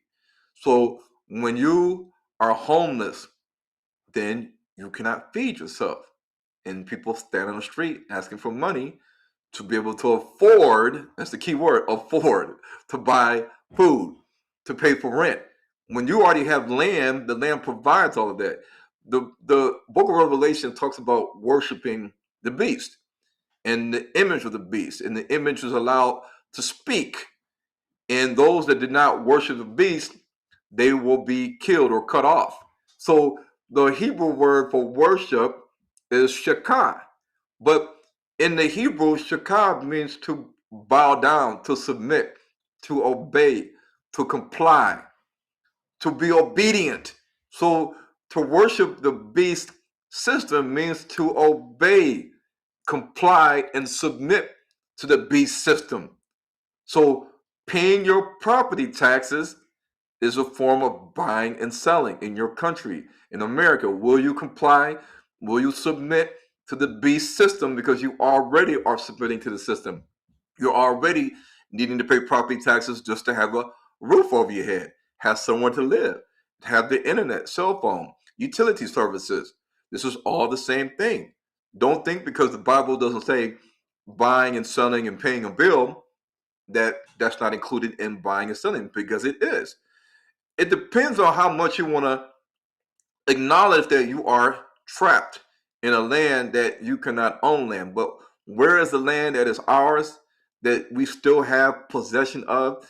It's the land of Canaan, sub-Saharan Africa, the Holy Land, God's land, the promised land. The Bible states in Genesis 15 that to Abraham, know surely that your seed shall be oppressed 400 years in a land that's not theirs. It says that. So the Bible is telling Abraham that your descendants, the Israelites, will be oppressed 400 years in a land that is not their land, a land that I did not give them. The land that the Most High gave us was the land of the Canaanites in sub-Saharan Africa. So they have to reverse psychology, trick us to want to stay in this land that they control everything in America. They have to reverse psychology, trick us that we want to be integrated into their system. We don't want to be set apart like Black Wall Street. We don't want to have to do our own thing and create our own jobs in our own schools and live in our own community. No, we want to go to the white schools. We want to go to the white jobs. We want to earn white dollars. We want to create our own economic system like they do in Orania with the Aura. We want to get dollars. We want to live in your communities. We want to work for you. We want to adopt your religion and have Jesus and God as white, the white savior complex. So all of these things is the miseducation and misinformation of the Negro in America and Africa. It's a system of control to train the mind from the very youth for 20 plus years of education in their curriculum designed to keep you at the bottom and keep you working for somebody else and establish no community. Because we don't have unity, they do. We try to treat the American dream, which is simply something that goes against the Bible.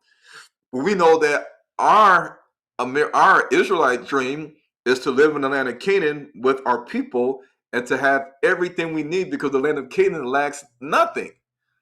So in society today, the market of beast system has to work, and the way that they're making it work is that they took in the playbook right out of the movie, or not the book, the book 1984.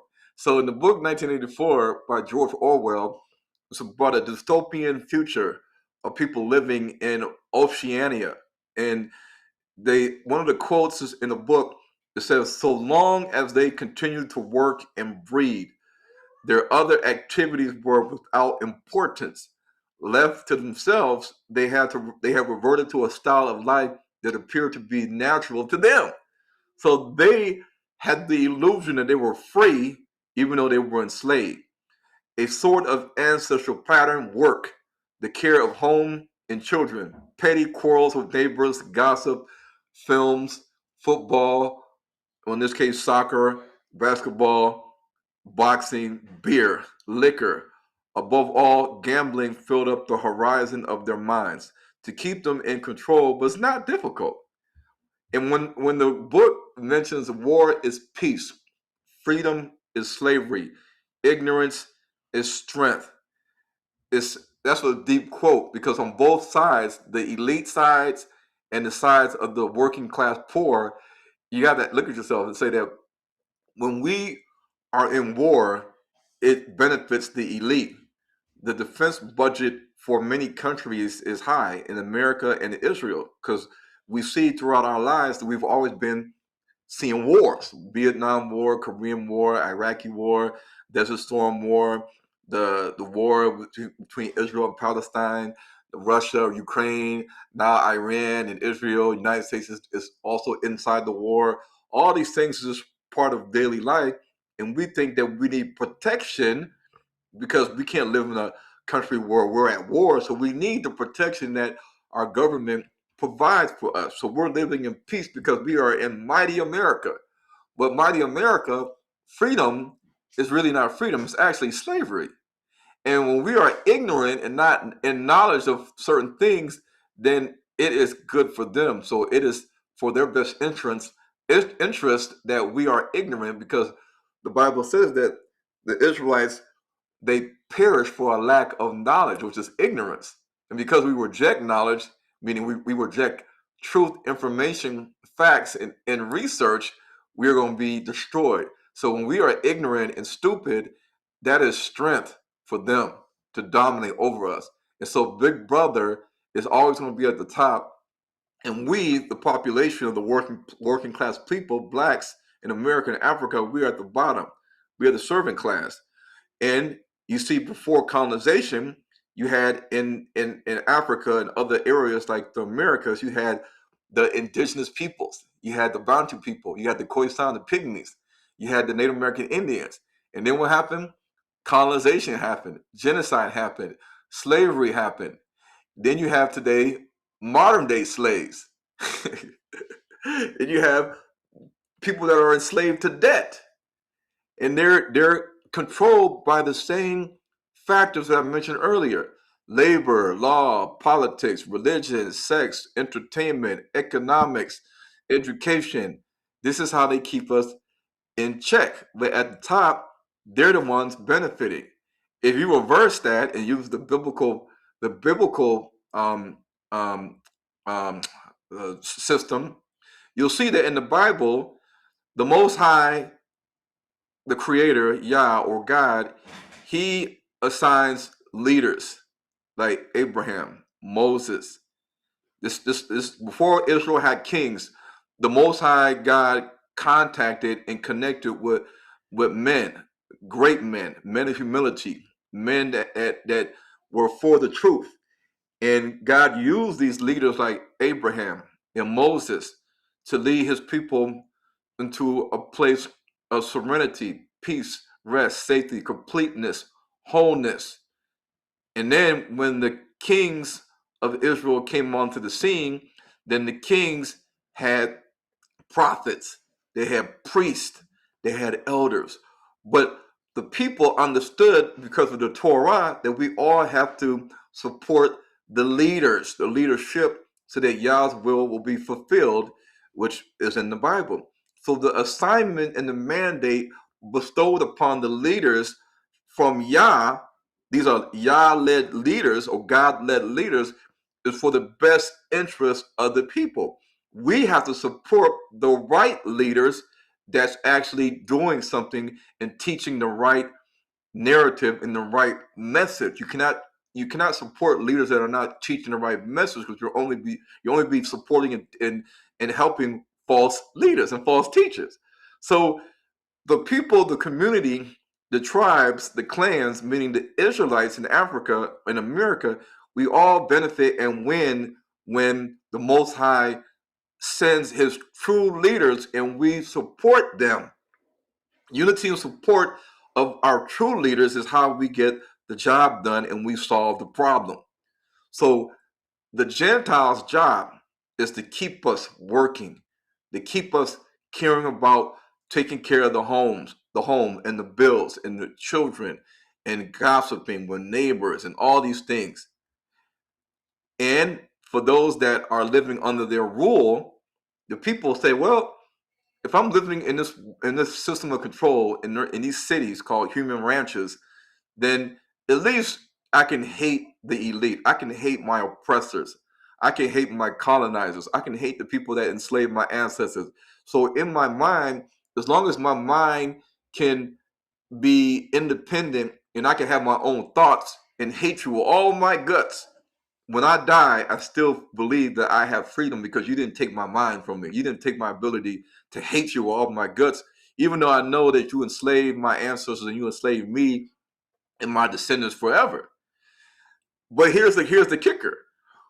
This is what it says in the book 1984. But the pros, meaning the working class, the slave class, if only they could somehow become conscious of their own strength, meaning unity in numbers, like the dry bones of Ezekiel 38 is a massive army. If they wake up to the spirit of truth, if they understood and became conscious of their own strength, would have no need to conspire. They needed only to rise up and shake themselves like a horse shaking off flies. If they choose, they could blow the party to pieces tomorrow morning. Surely, sooner or later, it must occur to them to do it, and yet they did not do it. So when we see movies throwing these things right in our face in series, they're throwing it right in our face, showing us that we are completely asleep. And they're showing us nuggets in these movies and documentaries and series, like The Lady in the Lake, which is produced by a Jewish lady based on a book by a white lady named Laura Lippman. I think she's Jewish too. And the series, the movie called Us, and then the series called Them, and then The American Refugee. Watch that. They're showing you. And in the movie The Django, you see the fight scene when the slave masters, Leonardo DiCaprio, is sitting down with another one of his white friends, and they're drinking and they're smoking cigars, and you got two big, strong, black, burly Negro slaves fighting to the death in their living room. And they're sitting there laughing like it's a gladiator fight until one of the slaves actually kills the other slave. And they sit there and watch two strong men. These two men are so strong that they could overtake Leonardo DiCaprio and the white guy sitting in the living room smoking a cigar and drinking. They can overtake these two men. Even if they had guns, these two strong men could overtake them. And Jamie Foxx was in the room at the same time, along with a black lady, and the black servants were also there too in the house, in the slave house, the slave plantation house. But they didn't do that because they were too concerned with fighting each other than uniting to go against a common enemy and oppressor. So this is what it's all about, is obedience to the beast system and their systems of control. So in America, we might say we won't comply, but you have been educated for decades. I'm sorry, we've been educated to get an education, to work for someone else, hoping that they won't fire us. We see that as security. And when we decide we want to leave America, but you are not of retirement age yet, and you can't leave your 9 to 5 job because your 9 to 5 job ain't gonna come with you, you have to ask yourself, how are you gonna sustain yourself in Africa? The only way it's gonna work is with community and unity and supporting the leaders that are paving the way, and they do have a plan for us to survive in our ancestral homeland. So if we believe that Africa is a dark continent, it's full of jungles, wild animals, no infrastructure. It's all this fighting going on social media in South Africa. Look what's happening in Nigeria. Look what's happening in Ghana. Look what's happening in Tanzania with the riots. Look what's happening in Kenya. The youth are rising up in Kenya because the cost of living is too high. Look what's happening in Ethiopia. Look what's happening in the Eastern Congo, Uganda. Look what's happening in Mali with the Al Qaeda affiliates massacring people. Look what's happening in Burkina Faso with the Al Qaeda affiliates massacring people. You don't want to go to Burkina Faso. All these things are just deterrents and distractions so that you can stay comfortable and say, nope, I'm going to stay in America. I don't want to leave. I'm just going to comply and obey. But here's the thing. If America is becoming unaffordable to sustain, let alone help any family that needs help, because they're going to need help, then what are you going to do? And here's what people already know, and I'm going to show you. Food system, if your energy comes from the grid, if your wealth is exclusive, I won't comply. Sounds brave until you realize the system doesn't need your consent, it only needs your dependence. You see, you can disagree with the globalist agenda on principle all you want. You can disagree with digital IDs, CBDC, smart cities, social credit systems, but if your food comes from the mainstream food system, if your energy comes from the grid, if your wealth is exclusively inside their system, in practice, compliance becomes unavoidable. Not because you agree, but because you won't have any real choice but to comply. Let's use a simple example. I'll never accept a digital ID. The intention to refuse a digital ID is sincere, but if supermarkets require digital ID to buy food and you have no alternative option in place, the principle, I won't comply, becomes the practical reality, my children need to eat. This is what most people misunderstand. understand. The globalists don't need you to agree with their agenda. They just need to make sure that you can't survive without their system. That's why the real resistance isn't protesting. It's not posting memes. It's not waking people up. The real resistance is building a life where saying no to the agenda is actually possible. That means access to land, water, energy, and food independently of the mainstream system. And this is exactly why we built the Wild Minds Network, to help you. Okay. Okay, Ron, we already have people waiting for us. Okay, can you give me like, can I just close in like 5-10 minutes? Make it 5. We have already 3 people waiting in line. Okay, make it 5. Okay, so let me just scroll down to We what I see want you to say. guys. We see Ira. We see Nicola. We see Carl Yashael. We'll start with you, Carl, but let's give Ron 5 more minutes Okay. to wrap up his presentation, and then we'll allow you guys to come in to engage Ron on what he's presenting today. Let us please stick to what is being presented. Carry on, brother Ron. All right, so let me get to it. Oh, this was good. I have to cover that next time. Okay, so, all right. In Luke 21, it tells us, be careful not to let, this is Christ talking, be careful not to let yourselves become occupied with too much feasting and drinking and with the worries of this life, or that day, meaning the day of judgment, may suddenly catch you like a trap. But pray always that you may be accounted worthy to escape. This is what it says in the King James. This is a different translation. And stand before the Son of Man. So Revelation chapter 6, it tells us that saints die in the tribulation. They're either killed with the sword, the gun, hunger, death, and by evil people. They are given white robes, and they are told to wait, because they cry out and say, how long have we got to wait until you avenge our death on them that dwell on the earth? And they are given the white robes, and the angel says, you have to wait a little season until the rest of your brethren are killed, just as you were, are fulfilled. In Revelation chapter 7, it says that a multitude which no man could number of all nations, not just Israelites, and kindreds and people and tongues stood before the throne and before the Lamb, clothed with white robes. And one of the elders asked, who are these people in white robes?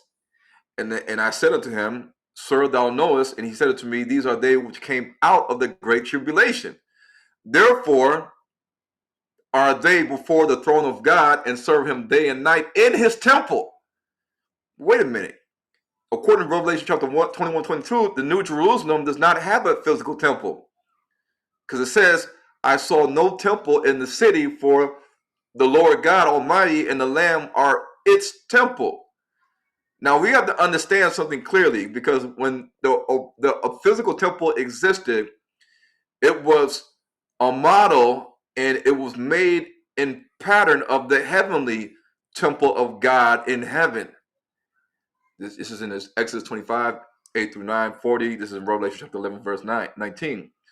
So in the Hebrew, when you look at these words in Luke 21, 34, it tells us that the burdens of life, the worries and anxieties and cares of life, and the anxieties of daily living, paying bills, is what's going to cause many people to be taken unaware when the judgment of the earth comes in America. Lastly, subsistence farming is what we need. And how do we do that? It's really easy, because people live from check to check. 3,000 people put in, if we just had 3,000 people and they all put in $80 a month, that's $240,000 a month of working capital for land purchase, land leasing, and development. So that's 1,300 rands. Yeah. If only 3,000 people that all wanted out of this, they all want to live on land that they can't have taken from them and grow, have a community. All they got to do is put in $80 a month. That's $240,000 a month of working capital to buy land, lease land, and develop the land. In America and Africa, a KFC bucket with sides and biscuits and drinks and all that stuff can cost easily over $50. A night out of dinner with the wife, maybe the kids, and a movie can cost you over $100. We can do this because if we use unity, we can do this. The Jews and other nations, they don't need really unity like that because they're already rich. So they can lease 520 acres of land in Kenya for agricultural and residential use because they just got millions of dollars and they can just do that. They can lease the land, they can buy the land, and they're setting up the same off-grid communities and greenhouses near a lake that they can live free without paying any bills. Because do you think out in Western Kenya that they're paying municipal services, electricity, water, sewage, trash? No. Their plan is to live off the land. Everything that you see on this land that's white are greenhouses, and it's right near a lake. So everybody has to play a part in this. If you want freedom and inner peace, it comes with a cost and sacrifices. We can establish on land in Africa food solutions, free fruits, vegetables, meat, fish, poultry. We can establish water solutions, free borehole water, wells, water reservoir tanks like JoJo tanks or steel tanks with water. We can establish energy solutions like solar panels, free energy. We can establish affordable housing for residents and workers.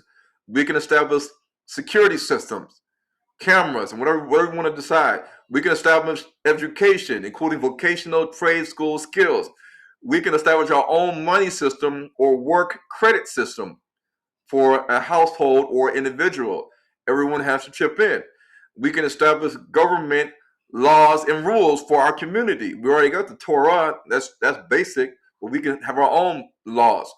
Recreation, entertainment, community events, and programs, we can do all of that. We can establish affordable, smart transportation. We can establish telecommunications, rinse and repeat in different bordering countries and lands that are owned by either us or their customary tribal traditional lands owned by the kings, the chiefs, and those people that are there already in Africa with the land. Thank you, Brother Ron. That was a very well presented case for us to try to live off the system, to live off grid. The results from the poll say about 70% of the people are saying, yes, I can live off grid on the land. About 16% say, no, I am dependent on the system. And 14% say, how do I even know? And I like what you've just shared, Ron. We need to, it's a we thing. We need to do this thing because we've been disenfranchised. We've been taken out of controlling any and everything as you have presented. Now we need to take that decision and do what we need to do. I mean, I'm sure this video is going to get 3,000 views. 3,000 views. So imagine, guys, in the perfect world where we all thought like the bees in a hive. We have a hive mind, like the queen bee, and you got all the worker bees. They all working in unison, like they're connected, and they're all for the same task. If we all said, listen, we're tired of America, we're tired of slavery and suffering in Africa. 3,000 of us, that's $80 a month, that's it. $3,080, that's it. $240,000 every month. What are we gonna do? Like you can get land, and then next month we're building on the land. Next month we're putting in boreholes. Next month we're laying out solar panels for a solar farm. Next month we're buying livestock. Next month we're planting fruit trees, all types of fruit trees. Next month we're building up walls and security cameras. You know, guys, you see these things are so easy if we all use the numbers. We got to be unified. Like when I saw those guys marching in South Africa, I tried to count how many guys I've seen there. These are guys. These are guys. They might have children. They might have wives. They might have uncles, grandparents, parents. And you got to ask yourself: all these guys are marching, and this is a lot of people. If we use our money and our goals and our thoughts, we can actually get some things accomplished. I, But I, I think, Ron, it's beyond the money. You know, there was something that keeps haunting me that happened here in this country called South Africa. There was a protest during COVID because there's always racial issues coming up, always white people being racially discriminative against the blacks, right? In a predominantly black country, we still suffer from this thing. It shows how weak we have become or how their system has really trodden on us to be these weak people. I always say to you, we are weak people. Black South Africans, probably the weakest Africans. Anyway, this is something that stood out. There was a racial incident that happened in a school in a place called Pretoria, on the east side of Pretoria. It's a private school. I think I could be wrong now. Wanted to say it's probably a churro school. I could be wrong. Maybe it was not a churro. But what stood out was that the governor of the country, now this is a moneyed guy, right? He's the governor. Lisicha Khanyak. Well, okay, he's employed, so the money is not that much, but he's the governor of the country. So he's the head of the central bank. That's what you guys would say in America. Yeah, we call him the governor of the Reserve Bank. He was standing there with his mask saying racism must fall. This is the guy that supposedly controls the kitty, or one of the controllers of the kitty of the country, crying about racism. Sad situation. But we have people waiting in line, about 8 callers. Guys, there's a lot of you, so we'll give you 1 minute. Make sure you shoot with your question. Just let us know where you're watching from. That should take about 5 seconds. And then shoot with your question. And then we'll take all of you. We've got brother Carl Yashael. I think he's calling from Jamaica. Brother Carl, how are you? I am well. Greetings in the mighty name of our Negro Messiah, a Hebrew Yashahelite King Dread of the tribe of Yahuda, Yahshua HaMashiach. Of Go course, ahead, brother. Your Jamaica it minute is. has Everyone can started. hear me? Yeah, we Right. can hear you. So this is not a question, but to confirm, agree with Dalton about us living in the beast system already. So just to strengthen everything. Just for a thousand years, these Europeans are in control, and everywhere is colonized.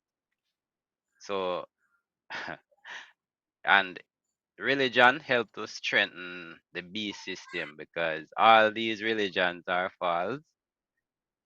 All of them strengthen the beast system, no matter where we are, whatever geographical location we are at.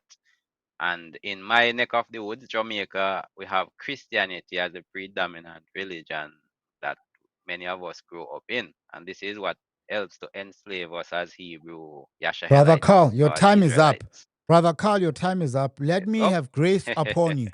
And this is a message to everyone, but don't go. thank Don't you. go. Hold on, Brother Carl. Don't go. Now, this is a message to everyone else who's waiting in line. By the way, the lines are closed now. We'll take all 7 of you who are waiting in line. I want us to come up with solutions, guys. We know what the issues are. Brother Ron has set it out for us. We know what the issues are. So if you're coming on, don't tell us what the issues are. Brother Ron has already done that, right? Come out and say, this is what I'm personally doing. If you're ready to go off grid to sustain yourself and your family, tell us what you're doing already so that we can learn from you. Please, let's come up with solutions. We've been talking. We've got people who are leading us, who are showing us the way, like Brother Ron. But now we want to get experiences from people who are saying, I can do this. I've started doing it. Brother Carl, are you doing something to Okay, so live off the system? yeah, all right. So basically, I would have said, good, I have a little land in the country where we do some farming, right? But in this system that is set up, it's hard because you still have to pay your taxes, right? And if you don't, then the government come, you can take away your little land. So Okay, okay. That's why we must I fight am for hoping cash, to right? grow. That's why we must You fight know, for cash and not go with this Dinano. Bitcoin system. Yeah, Ron, go ahead. You know, thanks to your channel, uh, last year a royal family in South Africa reached out to me. Um, they seen me on your channel and they knew that I had done the event at Soweto Theater. So they contacted Soweto Theater and said, we would like to contact Ron Dalton. Soweto Theater contacted me and said, this royal family wants to talk to you. Can I give them your number? And I said, yes. They called me and we met at the Signature Restaurant in Morningside. I'm sure you know where it's at, the Signature Restaurant. And then after that, we set up a date to go meet the royal family, me and another African American sister and a South African. You've met him before. We met the royal family on the land. They had a lot of land, thousands of acres of land, and they agreed with the vision and the stuff I've been saying on YouTube. And they said the time is now. We must not depend on the Gentiles for everything, because they've already shown us that when they get involved, they want to control everything, and they want to, they have their ulterior motives and agendas, and they said we got to do everything black and work together as the two sticks prophecy states. So anybody that's part of a royal family in South Africa or any African country, kings or chiefs, and you guys got land, it could be in the Congo, Uganda, Angola, Ghana, wherever. We need to talk to these people and tell them we, the diaspora, and those that are in Africa, there are people that are ready. They're ready with the money in hand, and they're ready to work and put this project to reality. Thank you, Brother Ron. Thank you, Brother Carl. Let's take the other callers. Let's have thank someone you. Have a else. good one. Have a good one, brother. Thank you very much for calling in. Who's next in line? Hold on. Let me see. Next is Ira. Ira, let's bring you on. Remember, just tell us where you're watching from, and then you will also give us where or what you're doing. Welcome, brother. All right, shalom. Yeah, I'm from Detroit. Salute, Ron. About time somebody said what needed to be said, but that's exactly what needed to be done. I'm a professional carpenter, but we have became our enemy, so we don't trust each other. Everything is a Ponzi scheme. Ain't nobody taking their money to the church no more, so everybody trying to get that money. And it's just hard for us to trust each other. Once we start learn how to treat each other with the proper Hebrew etiquette, then we could be able to trust each other. I've been trying to build, but nobody has a concept of team anymore. It's all about me and mine instead of what can I do for you, what can we do for each other. So that concept right there, you know, we seen as cheap labor all around the world. I know Africans see Americans as cheap labor and vice versa. And we even think about about ourselves in America and more over the world. So once we get over that and we can actually trust where we putting our funds and things like that, won't nothing happen. Because as soon as you start trying to do stuff for black folks, it's black folks that come against you. And that's the truth of the matter. Thank you, brother Iya. Ron, you want to say something? Well, he's Ira. right, because people that are talking about doing something, like myself, we're not always supported. If I had the backing and the reach that like these camps got, like IUIC and GOCC and ISUPK, they got reach and members and followers, uh, reliable supporters and followers. They'll follow these camp leaders all across the world, and on planes and boats.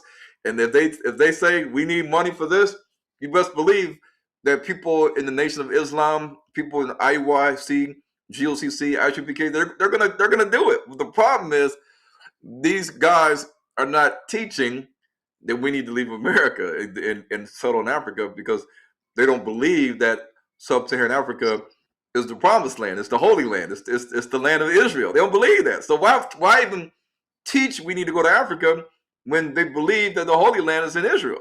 And they already know they ain't going to Israel. Then they might gonna leave America for Israel after what's going on right now.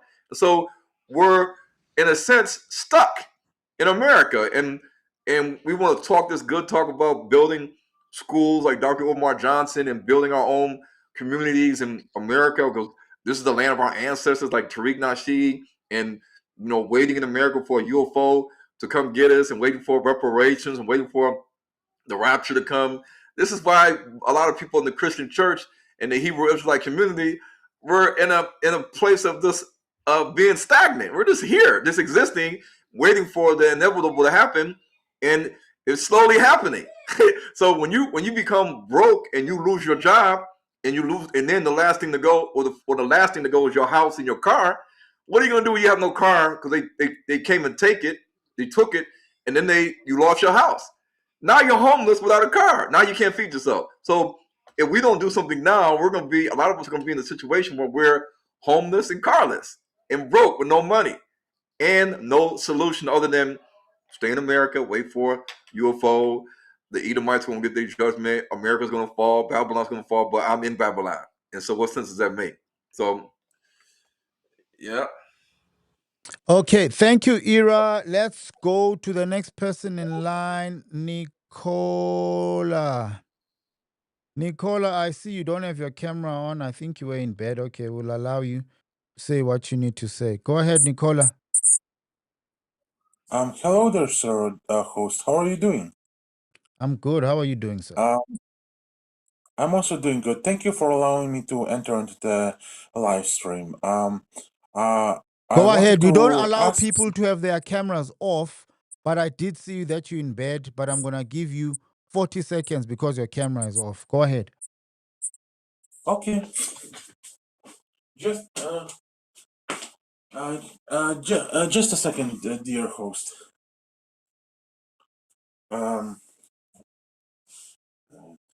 Okay, we don't have time to wait. We've been waiting.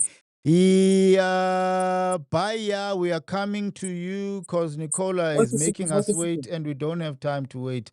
Okay, Wait a Baya. second. Hold on. No, this is Wait not a Baya. second. I'm putting. Baya, we're coming to you. Baya, welcome. Hey, thank you, Brother Dinano. Greetings to you, Brother Ron. First of all, great presentation as usual. And you asked for solution, Brother Dinano. Part of our problem is that we're not willing to undergo some short-term pain for long-term gain. And we find this in many of the African countries where, the leaders are taking money from their own people's mouths so that they can fatten their pockets, but not understanding that if they take care of the needs of the people, then the people will rise up and support and take care of their needs also. But when we have been conditioned to depend on the white man, when we have been conditioned to basically take whatever handout that he gives to us, then we are in this no-win situation, right? I'll say this, that you asked, what are we doing? Well, me and some business partners, we've got property in Angola that we are developing. And, we're trying to provide the means for people from the diaspora to be able to come and to relocate to Africa if they want to join us. So yes, we are doing things to try to make this happen. And not just talking about it. So I applaud you, Brother Ron, for your efforts in South Africa. But I want to ask you something, Dinano, because you understand your people in South Africa. When the ANC took over the government in Africa, why didn't they do something about the apartheid regime that now controls 95% of the wealth of the country, whether through their business holdings and the land? Why didn't the ANC say, okay, do like Idi Amin did, so that you either share the wealth or you guys can pack up and go back to wherever y'all came from? I'm directing that at you, Brother Let me Dinano. give you a little story. Maybe this will answer you. I'm not going to answer you directly. about 5 years ago, I did a project for the guys I was working for, the national broadcaster here in South Africa, on land. So this feature was on land, how land was distributed, how we got our laws, going back as far as the 1913 law, right, which really disenfranchised black people. I can't remember what it's called now. To come back to me. Anyway, it went as far closer to where we are now to about 1996. Now, the ANC came into government in 1994. In 1996, they appointed a guy called Derek Haneko as the Minister of Land Redistribution. Derek Haneko is an Afrikaner guy. Yeah, we're told that he's an ANC guy, but he's an Afrikaner, a child of an Afrikaner farmer, to be responsible for land redistribution. Do you think those people are serious about such issues? Of course not, No. Brother Dinano. How could you have 5% of the people controlling 95% of the people? Only in Africa this happens. It doesn't happen in America. It doesn't happen in China. It doesn't happen in India. Only in Africa. And what are the African leaders doing about it? I'm sorry, this really gets me so ticked off every time I think about it. So that's what the ANC did. I don't take them too seriously. The less said about them, the better. Let's take someone else. Thank you for calling in, Baya. Let's take Providence. Let's bring. Is it Prudence? Oh, sorry. It's Providence. Providence. Let's bring you in. Remember, you have a minute. We see you, Jason. We see you, ordinal. We will take the ordinal after this. Providence, welcome, Okay. sister. Good evening, good afternoon, good morning, Brother Dinano, Brother Ron. Thank you so much, Brother Ron, for again another excellent presentation. I have 3 questions. First question is, what is behind the xenophobia in South Africa?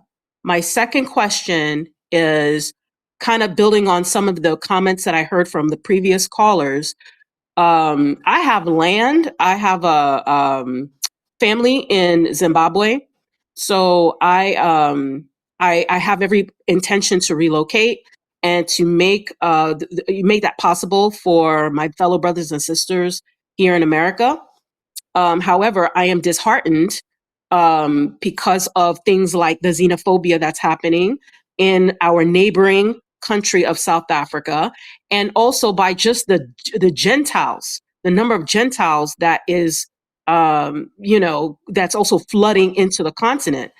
So, and not just the Gentiles, but the way they're allowed to, like the previous caller said, run everything in Africa. These African leaders, we know that they are Masonic. We know that they are of the occult. We know that they are wicked. So they are not going to help us Africans, whether we are on the continent or in the diaspora. So it's discouraging to know that our leaders, I don't even like calling them our leaders, but the leaders over there on the continent are not going to be working out on our best interests. So trying to get my fellow brothers and sisters to come with me to Zimbabwe or to Angola, I hear his frustration, because these are frustrations that I have as well. They're not trying to go to Africa because they see the xenophobia. They see the horrible headlines that's coming out of Africa. They can see that Africans are too they white worship too much. Okay, the stories of they're coming out, constantly, of how they are not putting themselves or their fellow brothers and sisters above the Gentiles. So why should they, or why should we move to Africa when going to Africa is going to be very similar to what we experience here in America? So that's a frustration that I face, even though I myself am convinced that that's just that's where my mother's from anyway, Zimbabwe. Anyway, and then my third question is Islam. How is Islam going to affect us in Africa, particularly Western and Eastern Africa, which I don't deem to be safe places in Africa. There's too many Muslims there, and you got sellout African leaders that's allowing Palestinians to come into Southern Africa. Okay, I'll take Sister my question. Providence. Okay, Thank you. I think your question is to Ron, right? About the xenophobia. Or is it directed Yeah, at me? Oh, she's saying both of us. Okay, Ron, I you I go. think it's all part.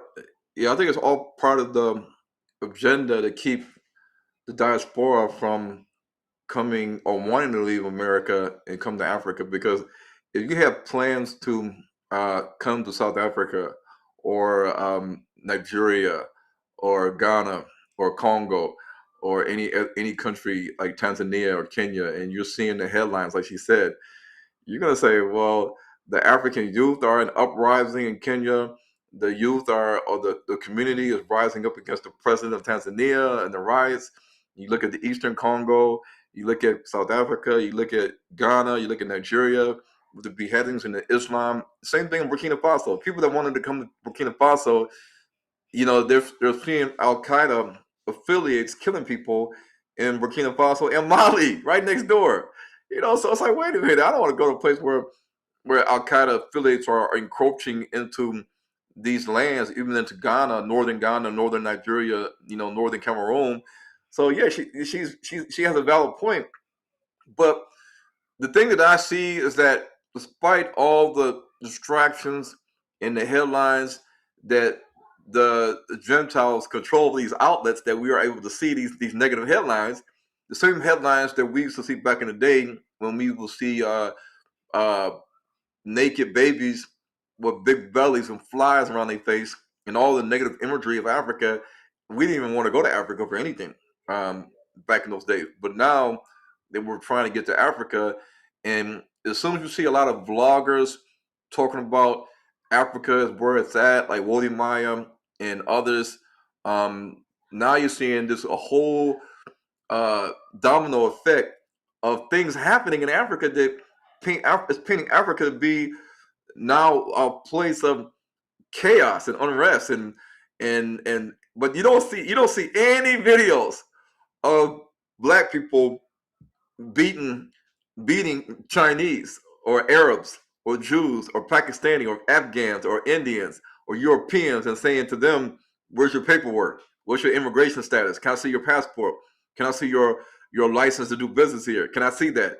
You don't see them going into their businesses and checking them with a crowd of people or telling them to leave their country. Listen, I done seen more videos of South Africans telling other non-South African blacks like Mozambicans and Nigerians to leave this country. They've been telling them, leave this country, go home. But I haven't hardly seen any videos of black people in South Africa telling the Chinese and the Arabs and the Jews and the Europeans and the Afghans and the Pakistani and the Indians to go home. I don't see those videos, so you got to understand that this is an agenda. They control these things so that we, the diaspora, don't want to even attempt to take a tour or to relocate back to the continent. But guess what? There are some of us that want to start community on land in Zimbabwe, Angola, South Africa, Uganda, Ghana, and people like myself are the people you need to connect with. Like the sister, if she can email me at hebrewstanegos@yahoo.com. We need to establish communities in bordering countries like Zimbabwe, Namibia, South Africa, Botswana, Angola, Zambia. Yes, we need to have these hubs, communities in these areas where we can easily travel by car to connect with one another. So yeah, this is what we need to do, despite all the tactics that the Gentiles are doing right now that is designed to scare us. So, to try to answer that question, I think this is the sentiment on the ground. I'm just going to use this, Sister Providence, to answer that question. This is Neo Mac. I don't know if Neo Mac is South African, but this is what they're saying. Zimbabwean people don't want to build their country. Most are conducting fraud. I'm quoting him verbatim, right?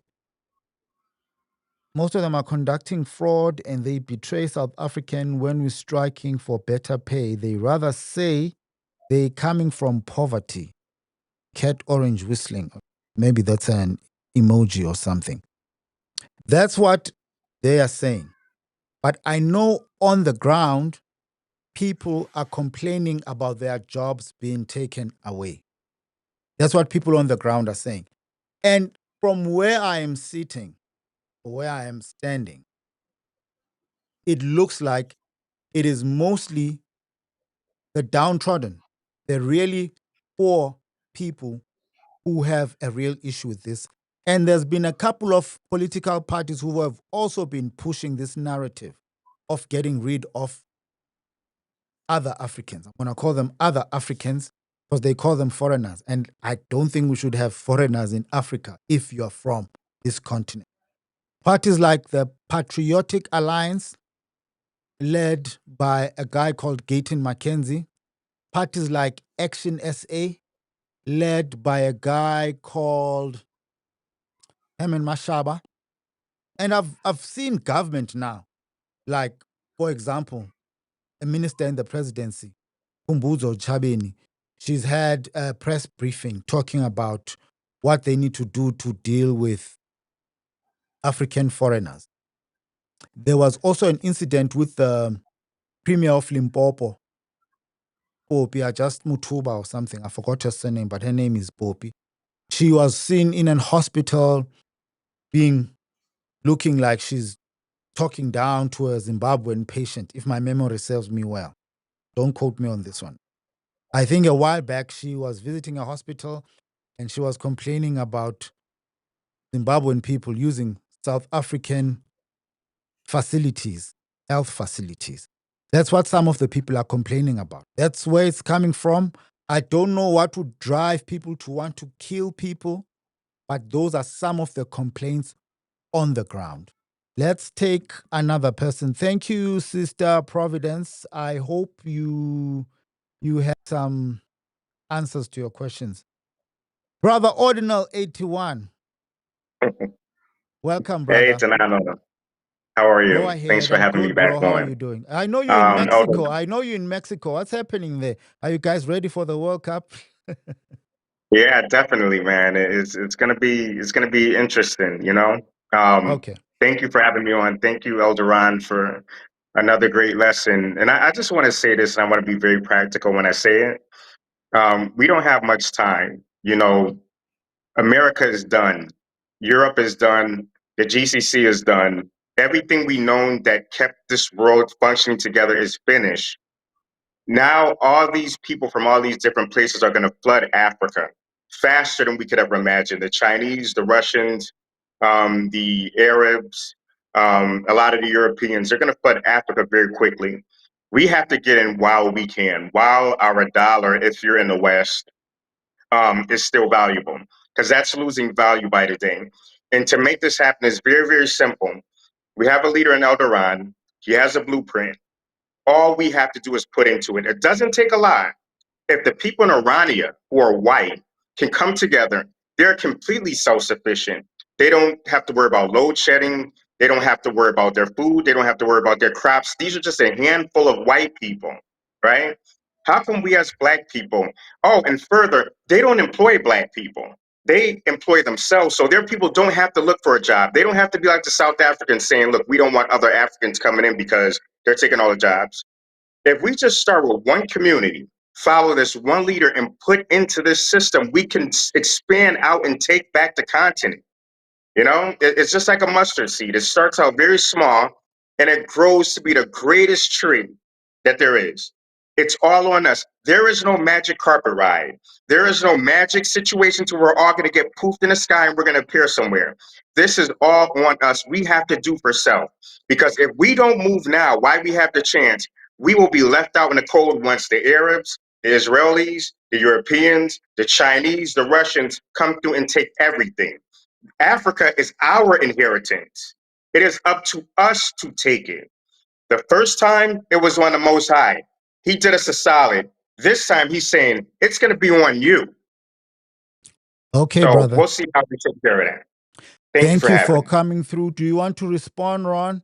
I know the ordinal always calls in when Ron is here, so he would want to hear something from Ron, right?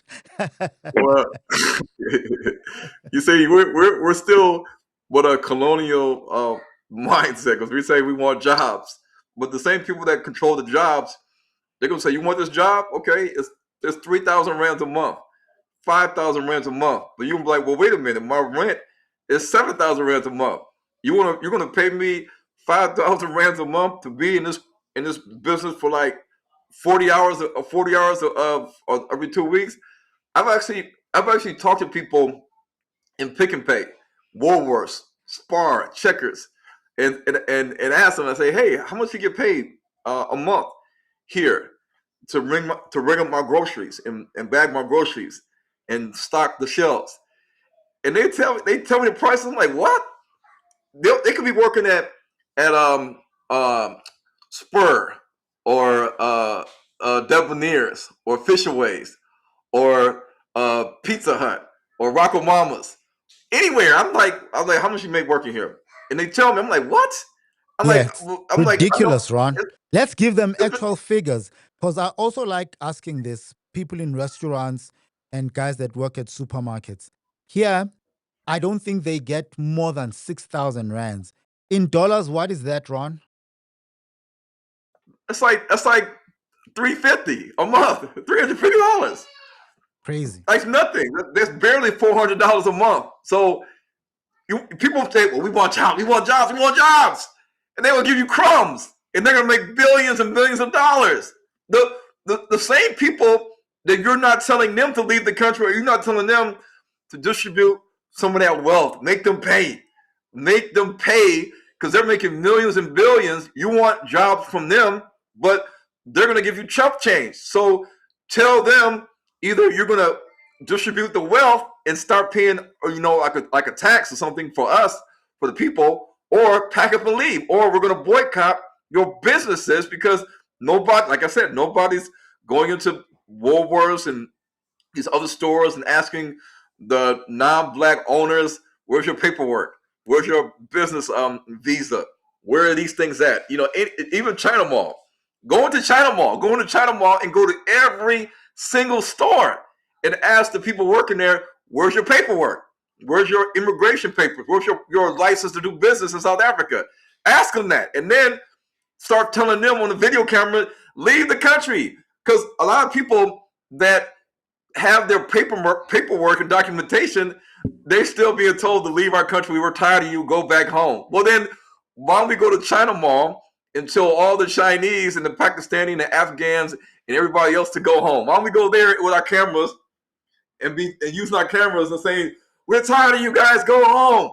We're tired of you, the Arabs and the Jews and the East Indians and the Russians and the Ukrainians and all these other ethnic groups. Everybody needs to go home." Then why are you just selectively choosing one group of people that are black from Africa? Why not target the non-black Africans? It's ridiculous. So we can sit all day long and say we want jobs, but then like you said, you go to these jobs. I went to Daneford Square. I've seen a lady on her lunch break like this, with her head down, and I said, "Are you okay?" "No, I'm just tired."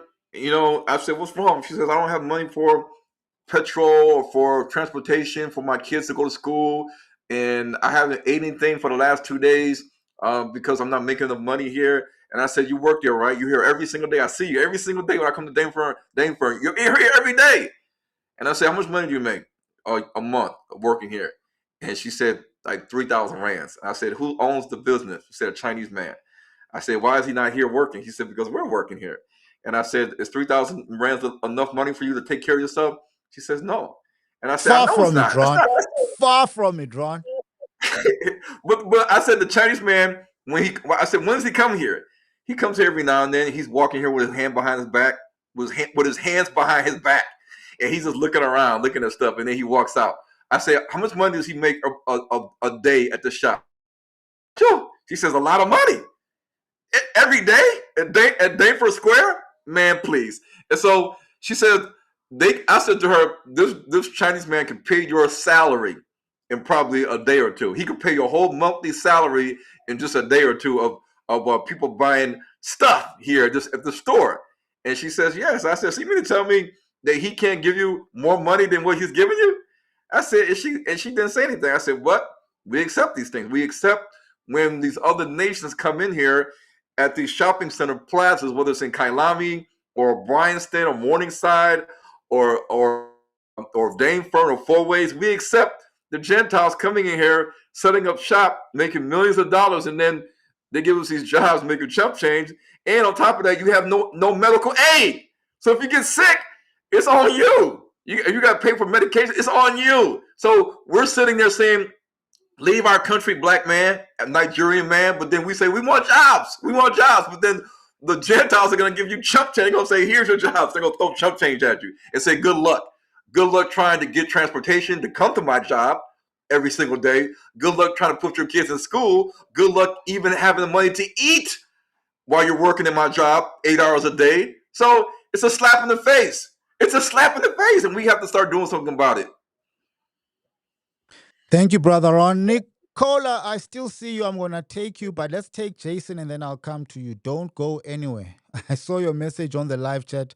I still have you here. Nicola will take your call just after Jason. Brother Jason, let's take you and then we'll take Nicola, and that will be our last call. Okay, we're not seeing you now. We're seeing a bottle and we're going to move on. Okay, cool. Welcome, bro. We can't hear you. I think, okay, let's see. I think you have muted yourself. Okay, I muted you now. Guest has muted themselves. Unmute yourself quickly. Go ahead. Yeah, can you hear me? Yeah, but we can't see you. Just put your screen up a bit. More. Okay, go ahead. Let's take your question or comment. Is that better? Yeah. Where are you calling from? I'm in we'll say Oklahoma. Okay, go ahead. Welcome. But yeah, so brother Ron, I've been trying to get a hold of you for a long time. My thoughts towards people moving to Africa are a little bit different. I don't disagree with it at all. It's just they're a little bit different, and I'd love to talk further with you about it. But in general, if everybody in America moves to Africa, you know, I kind of look at things as like America almost like a missions field. You know what I mean? And for me, my thought is, you know, we were told to go to the lost tribes of Israel first. So my mission for myself is to like leave America, go to Africa. Like, I just think that everybody moving there, honestly, I don't think it's practical. The way people think, the way people are, just from what you guys are saying, that is a monumental shift. That is a miraculous shift of heart and mind and people.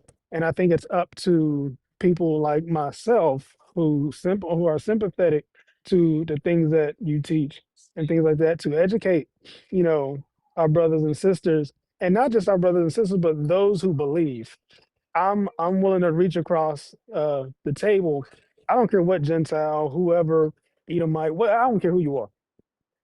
If you believe, if you're a believer, I believe that Yah is gracious to bring you into the fold. And my thoughts are: is there not some way? I just have some different ideas about a, a, a home plant in Africa and stuff like that. But what would you say about somebody being off the grid in America and basically not just surviving but thriving off the grid while I guess educating, basically bringing people out of the matrix, so to speak.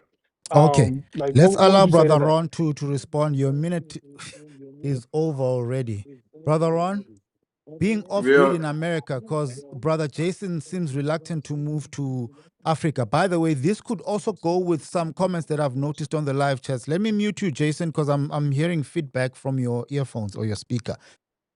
People are saying, are we not supposed to wait on our Creator Yah to organize us for the second Exodus? Should we do it on our own? I think this will also answer a bit of what Jason is asking. But Jason is asking Okay, about living off grid in America instead of moving to Africa. so people that say the Most High is going to gather us. So this is how that's going to look. This is the only way it's going to look in our reality. Either there's going to be a giant hand come out the sky with an outstretched arm. So you're going to see the Most High. You're going to see his arm out the sky with a mighty hand, or you're going to see a giant eagle with wings, and we're going to ride on the back. He's going to put us on the back of the eagle, and we're going to fly on this giant eagle to either Israel or Africa. Either that, or we're going to accept the Christian rapture, and we're going to be caught up in the clouds before the tribulation starts, which goes against what Christ says in Luke 21. Or we're going to be beamed up by UFO ships, which the Israelite camp says are chariots of God. So we're going to have an alien abduction where the mothership is going to hover over our house and just zap us up out of our house into the ship.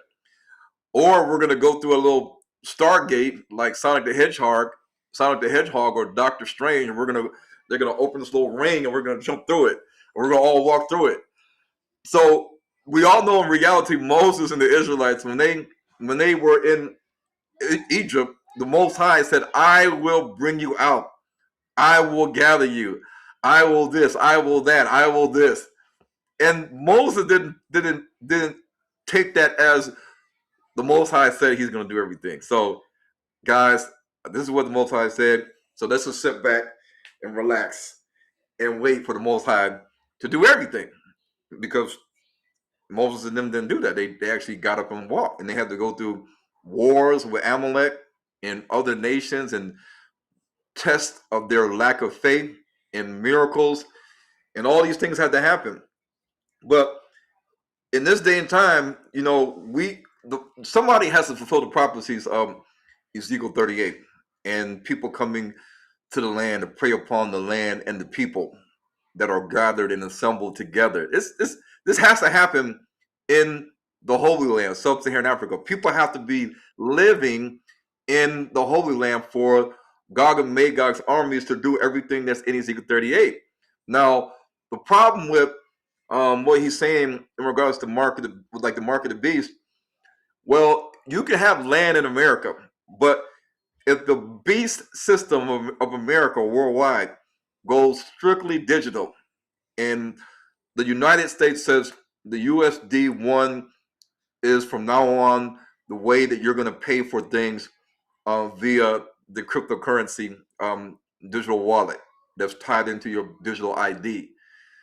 That means that you have to obey, you have to comply, you have to submit to the laws of the United States government and how you're going to pay for things. So, in essence, you are going to submit, obey, and worship the beast system, which is satanic.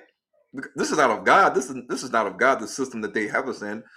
And that means that in order to keep your land in America, I don't care if you got 1,000 acres of land in Texas. I don't care, because at the end of the day, we all know in America that when that property tax bill comes and it's due every year, you're gonna have to pay it. If you don't pay it using money, then your land is as good as lost or confiscated from the government. So what sense does that make to try to build community and survive in a land that, one, is not ours, and then two, in order to keep the land and the house that's on the land and the farms and anything we got on the land, the tractors and the livestock and the chickens, in order to keep all of that, you have to have money, and you have to still participate in the buying and selling and paying the property tax bill annually to keep the land. That means that you're going to be in the market of beast system 100% guaranteed if you stay in America.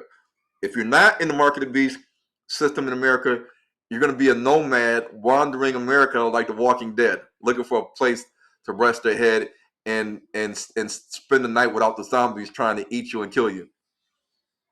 Okay, we are moving on to Nicola. Jason, that was the response Ron gave to you. Before we go to you, Nicola, just hold on. Let us Hello there. acknowledge. No, hold on, hold on. I'm coming to you just now. Let us acknowledge this super chat of 9.99 from the Supermodel Society. Great ideas. You mentioned smart transportation and telecommunications. That speaks to data infrastructure. Have you considered how or if the community would own its own internet connectivity? I don't know if this is directed at you, Ron, but we will come back to it. Thank you for that 9.99 super chat, Supermodel Society. Yeah, we are with you now, Nicola. Welcome. But now you've muted yourself. We can't hear you. I didn't mute myself. I'm still. Go I just ahead. didn't speak. Where Hello are there, you calling sir. from? And then Host. we'll give you your minute. Where are you calling from? I'm from Serbia. From? Serbia. Serbia. Okay, go ahead then. I wanted to ask in this case, in this case, on your views on if the first beast of the Book of Revelation is a person or a system. I wanted to ask because I do have my own beliefs on who the first beast of the Book of Revelation is. For example, I believe that the first beast of the Book of Revelation is actually the Imam al-Mahdi of Islam in this case, and that he literally matches every single description of the first beast of the book Give us of two Revelation. For descriptions that he example, matches. Give us two descriptions. You have 20 seconds that he matches. that he is a world, that he is a world, that he rules the entire world, that he is a bringer of peace, that the entire world will love him, that he will be called a savior, a hero figure, that he will be given power and authority, and the throne of the dragon, aka which I believe is Lucifer, who I believe also is their Allah figure in this case, and I also believe that um, it is indeed a person in this case. That it is indeed a person, that he will be Okay. adored by the entire world. Meanwhile, the second beast of the Book of Revelation, I believe that it is their Islamic version of Jesus, aka who they call Isa, because the Jesus mentioned in Islam is way different than the Jesus mentioned in the Bible. For example, it is said that he is not the only begotten Son of the Creator, and that he didn't die, and that he didn't die for our sins, neither did he arise back from the dead. Okay, and they also say that he isn't a Jew, okay, or okay, an Israelite. They say that he is a Muslim. I believe that he is actually and the second beast of the book of Revelation, because according to their prophetic eschatology, it is said that they believe that Isa al-Masih and Imam al-Mahdi will come back to fight the Dajjal. This is according to their Islamic future prophecy. But also that the Jesus mentioned in the Bible actually matches the description of their Dajjal figure in Islam, because their Antichrist figure is way different than the Antichrist figure mentioned in the Bible. Okay, Okay. their Al-Masih, Al-Dajjal figure in Islam straight up sounds the same description as the actual biblical Jesus Christ in this case. Thank you, Nicola. Let's allow Brother Ron to respond. You will listen on the radio, as they say. Brother Ron, the first beast, is it the imam that Nicola mentioned? The second beast, is it the person that he mentions? I saw the chats were going off on this one. People saying, no, it's a system. Someone was saying, no, it's an individual. Can you answer that one, please? You see, we just have to be calm and just sit back and analyze things in our reality, because the dragon gives power to the beast, and the dragon is Satan. It's Lucifer. It's not China. It's the dragon. The dragon. We all know who the dragon is. If the dragon gives power to the beast, and people worship the beast, it means that people worldwide are going to obey the beast. They're going to obey, comply to the beast. They're not going to clap their hands and sing and beat the tambourine and beat the drums and all this other stuff and be doing all this. No, they're not going to. The word for worship in the Hebrew is to obey, to bow down, to show that you are subservient to a higher authority, that you are obedient to the ruling class, like a king or emperor or presidents or somebody that just has global control of everything. And we're seeing today that the Gentiles, which include the Jews, that they have global power worldwide, and they're all working for the same goal. They're working for the same thing, and that thing is to enslave humanity. But more so, the Gentiles have a main objective, and Africa is on their mind. The Jews in Israel, Africa is on their mind. Not America, not China, not Japan, not India, not Australia, not Europe.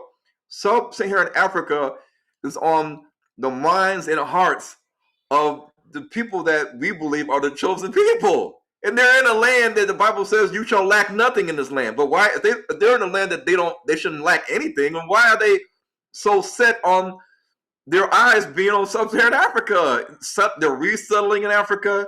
They're exploiting the raw materials and the land and making money in Africa. So the beast system is worldwide. And the people that are behind the beast systems, they're not the Israelites. They are the evil forces of the world that are working for the dragon, Satan, Lucifer. So we don't have to try to decipher, is it the 12th Mahdi? Is it Jesus, Isa? Is it this? Is it that? No. It's simple. It's so simple that the dragon gives power to the beast. The beast system controls economics and money and how we buy and sell things and how we pay bills and how we live. And people worldwide are going to obey this system that restricts how you buy and sell. It's either you are a part of the beast system that allows you to buy and sell and pay for bills and invoices in the world, or you're not a part of it. And the only way to not be a part of the beast system for black people is to get to your land where you still have control over traditional tribal customary lands that the white man does not completely own like he does in America. That's it. Okay, please answer this one, Ron. Thank you, Nicola. Thank you, Jason. And the lines are closed, everyone. Please answer this one, Ron. I don't know if this is directed at you. Great ideas. You mentioned smart transportation and telecommunications. Yeah, it is. That speaks to data infrastructure. Have you considered how or if the community would own its own internet connectivity? I like this one. Considering that we have Elon Musk's thing, what's it called? Starlink. Starlink. Yeah, there are Africans that have developed their own like phone companies or ISP providers, or using a cell phone without needing a cell phone carrier. Like, I don't know how they design this technology where you can actually use a cell phone and not need Verizon or AT&T or T-Mobile or MTN or Vodacom. I don't know how they did. I don't know what kind of technology they got going on, but I've seen it. But Yeah, in there's a guy reality, in Namibia, I think, Ron, one of the Southern African countries, who managed to do that. So yeah. people But can look that up. Yeah. if we're in a true community on land, like the old days before the white man got there, we learned how to communicate with the community, even if they were in other villages. So, it's in America, they would send somebody on a horse and they would come deliver a letter to another king or governor or whatever. So in essence, we still have the ability to communicate, but we have to be really together and on the same continent, on the same landmass, and not be in America. Like, you know, if people are in America and we're in Africa, you gotta communicate via long distance calling, the email, social media, the satellite TV. Makes it more harder to do when we're already on the continent. So these are kind of things that we can figure out on our own if we actually come together on our land and actually work out all these different things that we need to live self-sustainable like they're doing around here. Thank you, everyone, for coming through. Our last super chat is from Set Apart Assembly of Yah. Ron, this is directed at you. The Bible says he will do it again. It will be miraculous, just like the first time. Many scriptures back this and support this. I think this is speaking to the second Exodus, the gathering that we are all looking forward to. Okay, but like I said, I'm trying to pull it up. I'm trying to pull it up here. While you're still trying to pull it up, Ron, everyone who's still watching, about 325 of you, if you have not given us a like, please do the right thing. Give us a like so that this message can go to more people. Share it Okay. with someone that you know so that they can also get this information. We had 191 likes. Someone was saying the likes were not moving on the live stream on YouTube. I do not know what's happening. Ron is saying the views are going to be capped. I think we're at about 3,100 views already. But let's just give it a like if you haven't given it a like, and share it with someone and just comment on the comment section. Brother Ron? Okay, so he said that Yah will do it again, meaning the second Exodus. So let's go to Exodus chapter 6, Dinano, and start at verse 4. And then we're gonna show you if Yah's gonna do it again the second time, like he did it the first time. Let's see how Yah did it the first time when he said that he was gonna do it. And we'll read it. If you can start at Exodus 6:4, correct? start at 4. Okay, so let's just go to the whole chapter then, and then we'll start at 4. Yeah. Exodus chapter 6, verse 4 reads, let me see, I'm reading from the King James. And I have also established my covenant with them to give them the land of Canaan, the land of their pilgrimage, wherein they were strangers. And I have also heard the groaning of the children of Israel, whom the Egyptians keep in bondage, and I have remembered my covenant. Should we carry on, Ron? Yeah, so the Most High is talking. So in verse 6, the Most High is gonna say, I will, Wherefore, not you. say Yeah. unto the children of Israel, I am the Lord, and I will bring you out from under the burdens of the Egyptians, and I will rid you out of their bondage, and I will redeem you with a stretched out arm and with great judgments.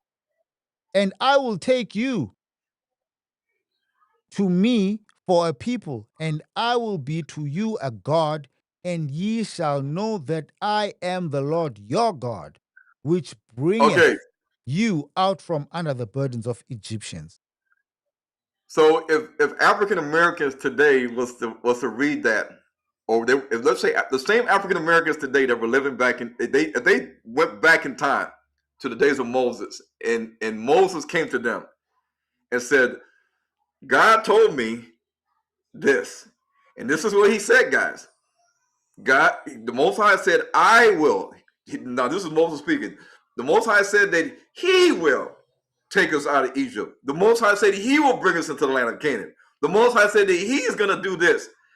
If the Israelites were the same Israelites today, they would say, well, Moses, if the Most High said he's going to do it, then what are we doing here? Like, we should just wait, Moses.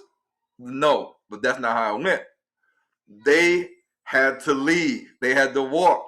They had to fight. The Most High didn't strike down all the armies for them. They had to fight Amalek. They had to fight other nations. They had to go through trials and tribulations. They had to complain about not having any food. And then they had to have miracles presented to them for their lack of faith that the Most High was going to continue to do all that he said he's going to do. And Moses led them until where he could see the land of Canaan, but he could not take them into the land of Canaan. He died. And then Joshua led them. So if we use that analogy that Yah will do it just like the first time. The first time, Yah said the same thing. He said, I will do this. Moses, I will do it.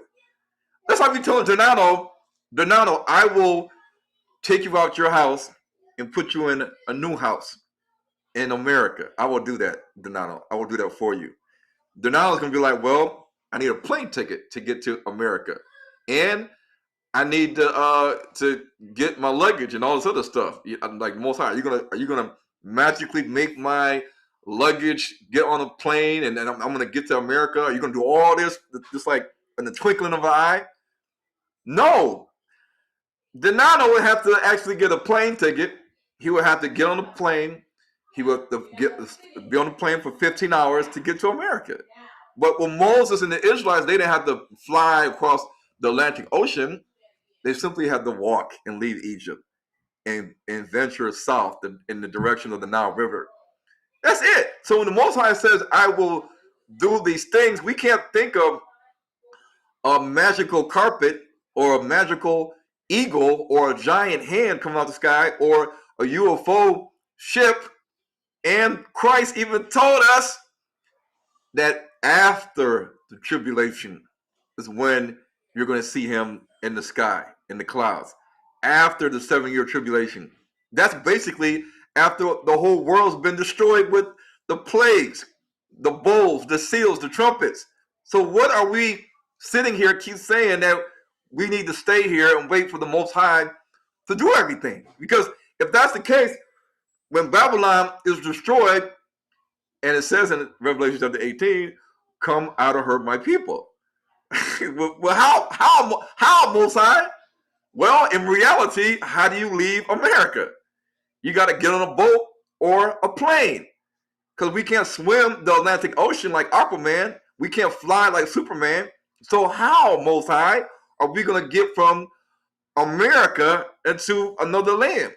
Well, unless we just disappear and reappear somewhere else, then that's what people are thinking nowadays. But I don't believe that we're going to have a rapture, a pre-tribulation rapture of the saints or the Israelites that keep the commandments by a UFO ship or just a Christian rapture. I don't think that's going to happen. And I think that we need to stay in tune with reality and see how things are playing out right now, because things are playing out exactly how the Bible has been telling us in sub-Saharan Africa, in the world, nations fighting against nations, wars and rumors of wars, man against man, brother against brother.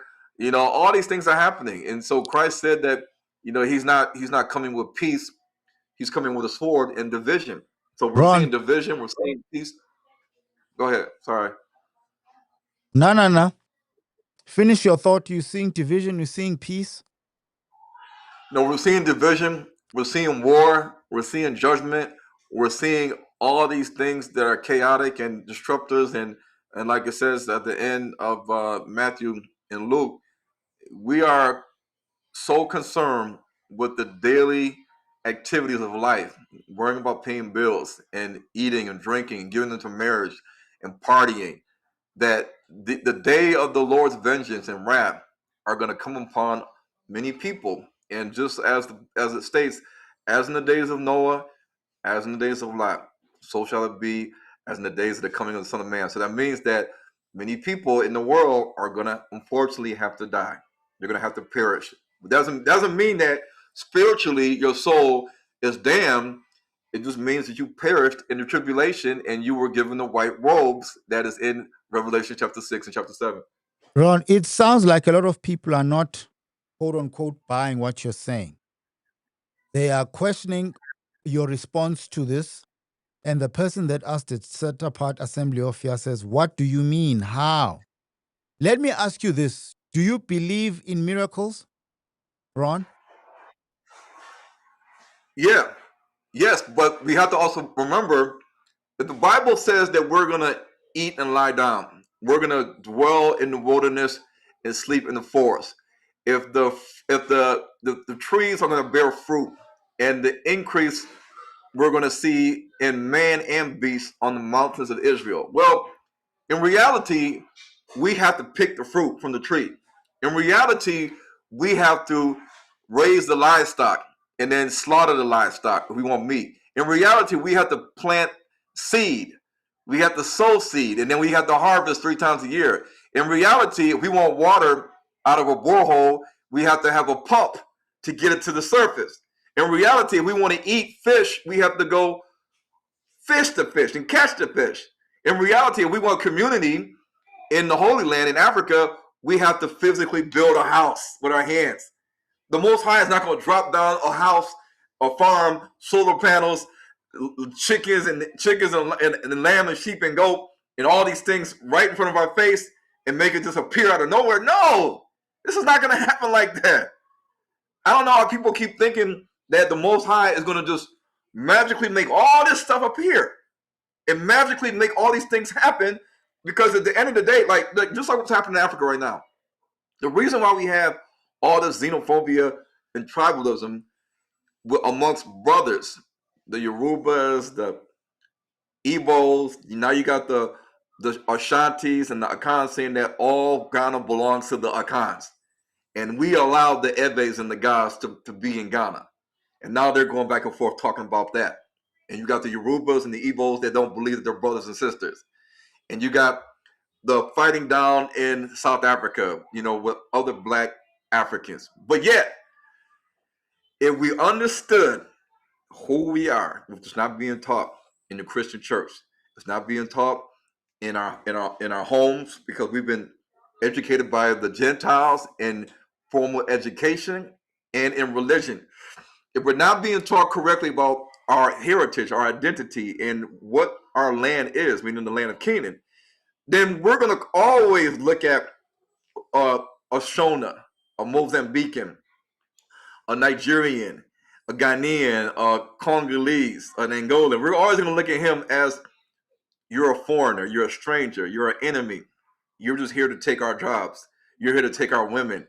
You're here to do this and do that and commit violent crimes and drug trafficking, sex trafficking. You're always going to see your Israelite brother as somebody that's foreign to you. And so we need the proper teaching to bring forth the togetherness of the dry bones. So how can the dry bones come together? 2 sticks becoming one. How can they ever come together if we don't know who we are? We don't know where our land. We got to know who we are first before we even can attack where the Holy Land is. Because once you know you're an Israelite, then a lot of the Israelites in Africa are going to say, well, why are we not in Israel? And you say, well, the true land of Israel is here. This is the land of Canaan.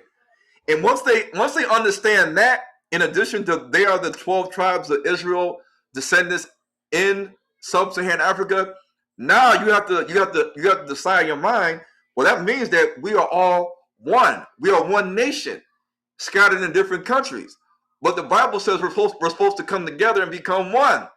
So no longer should the bones be withered and hopeless and cut off and divided from their parts, but the bones have to come together and become a massive army, because a massive army is what we are once we come together. No more jealousy, no more envy. It says this. It says Judah shall not envy Ephraim. Ephraim shall not, this to Judah. It says this, but the only way we can achieve this is if the people are being taught this.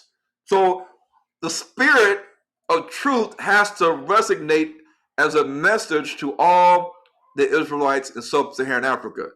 Does the spirit mean that everybody in sub-Saharan Africa is going to be filled with the Holy Spirit, speaking in tongues? Is that what it means when the ruach, or the breath, or the Spirit enters the dry bones and they start to rattle and they start to gain flesh and sinews, and then they come together as a massive army, does that mean that everybody's going to be filled with the Holy Spirit at the same time all throughout Africa? Is that what that means? Or does it mean that in reality, a message of truth, because the Holy Spirit is the Spirit of truth, it has to start reigning throughout the universities, the schools, the communities, social media, churches? It has to start hitting home that we are not foreigners and strangers and enemies to each other. We are the Israelites. We are the 12 tribes of Israel in sub-Saharan Africa, and the Gentiles that are listed in Ezekiel 38, they are already in sub-Saharan Africa doing what they're supposed to do. We are just Okay. not doing what we're supposed to do. 2 more super chats, and then I'll allow you to close it off, Brother Ron. AKRS1, who's been a member for a while. Thank you for your support. He has a $10 super chat, and he's saying, the Lord will use the leaders of nations. He used Cyrus to let all of Israel leave Babylon and Assyria. And Moses did not move on his own. He was commanded by God of Israel to lead the Exodus. It's not KRS-One, the rapper, right? Because I know he's also interested in these topics that we speak of. I've heard a rap of his talking about the sons of Jacobi. And here's another super chat from FBA Young Lion. Some of our people are too caught up in the fairy tale aspect. The Bible is largely metaphorical. Family, children of the Most High, Yah, let us say thank you to all of you for being here with us. Thank you for your continued support. And let us acknowledge our new channel member. We had a person who joined channel membership.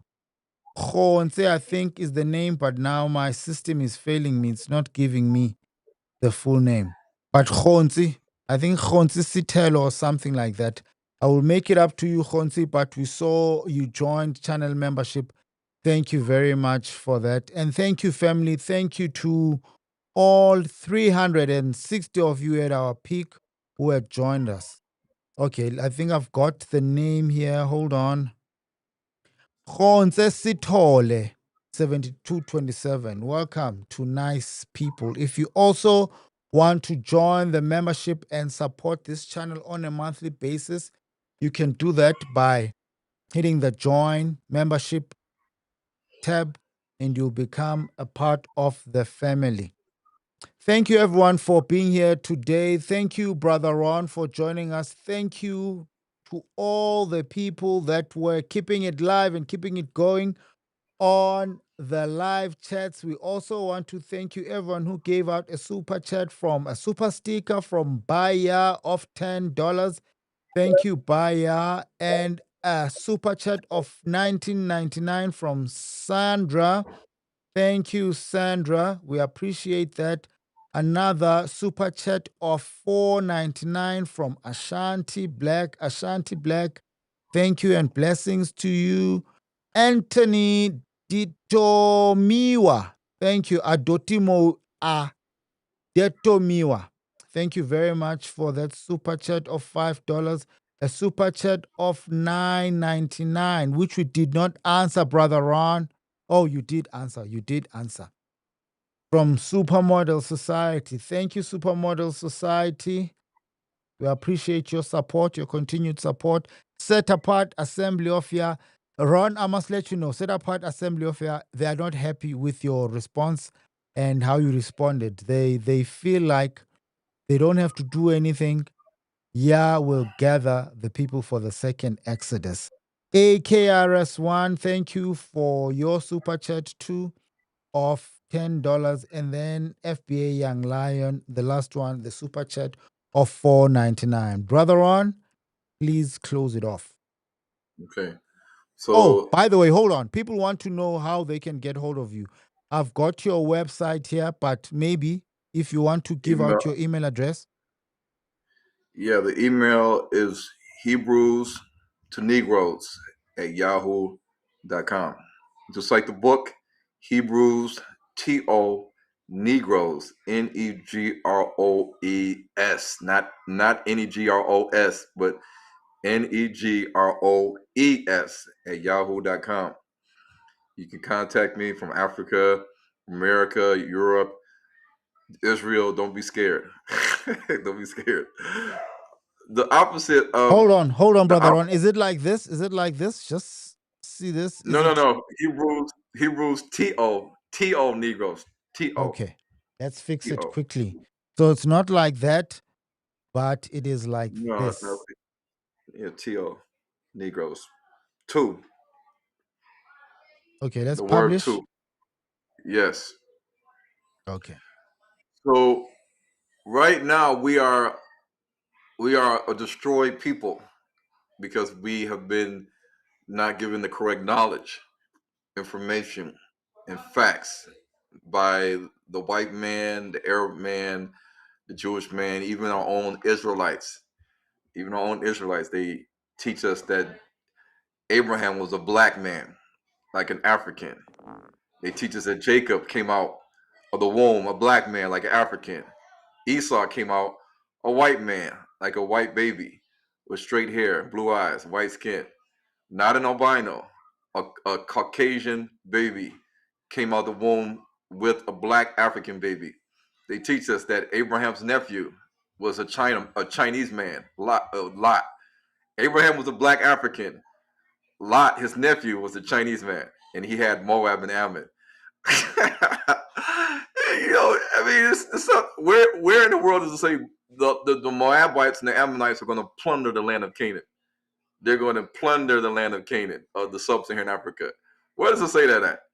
And where does it say that the Edomites are going to plunder, like in Ezekiel 38, does it tell us that the Edomites are going to come to the land of Canaan to plunder the land, to take land, silver, gold, livestock? Does it say that in Ezekiel 38? Is Edom listed in Ezekiel 38? No. No. So the opposite of destroyed is restored, rebuilt, repaired. The opposite of destroyed is restored, rebuilt, repaired. We need to be repaired. We need to be restored, rebuilt. And the only way that's going to happen is with knowledge, not lack of knowledge, not rejecting knowledge, like Hosea 4:6 says. Because we reject knowledge and because we don't receive knowledge. We lack the knowledge and we reject it when we get it. We have to reverse that. We have to get the proper knowledge, information, research, and facts, and we cannot reject it if we want to be, as a people, restored, rebuilt, and those dry bones to be restored. We're only going to get that if the Holy Spirit of truth gets that to the people. And I mean, Kyrie did this. He attempted to do this, and you see who came after Kyrie in 2022. They came after him with all fury, and he didn't even say anything. He just posted a link, and then the Jews came after him, and the Jews came after me in South Africa. So that's why we're doing this conference in June. Register at thenegonetwork.com.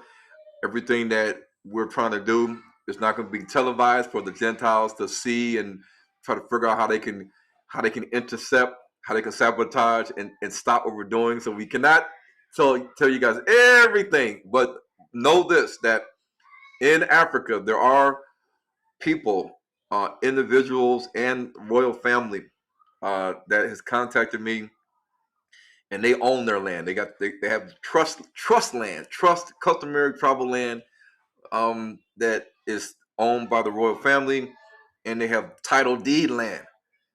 And Dinano knows that there are certain royal families in the northwest, in the northeast, that have land, and they got resources on their land, and it's just up to us to work with these nations and kingdoms and royal families to see how we can make this two sticks coming together and the prophecies fulfill itself through us, because we are the Israelites, And so that's why we have to promote and use Dinano's channel and others to our advantage, because we got to use the Gentiles' channels to our advantage, not let them make money off of us and shortchange us and shadow ban us. But we don't try to formulate and galvanize our people, because Dinano has a large reach, and even though they're shadow banning some of his videos, he can use his channel to galvanize and bring the people together and get action planning initiated from America to Africa, because he has that audience from America and Africa.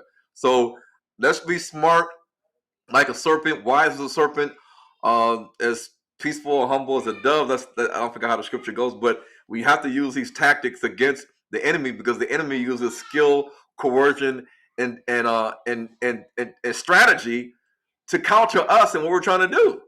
So H2MTV.com, all the movies and documentaries that Amazon rejected is on H2NTV.com.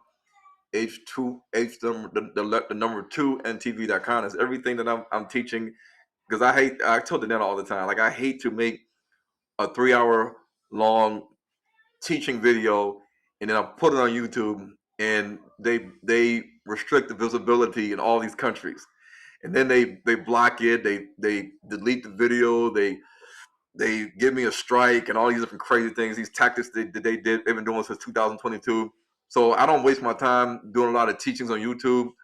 I just put it on h2ntv.com and they can't touch it there, because it's my platform. Oh, okay. Hold on. I'm just trying to write h2ntv.com here, Ron.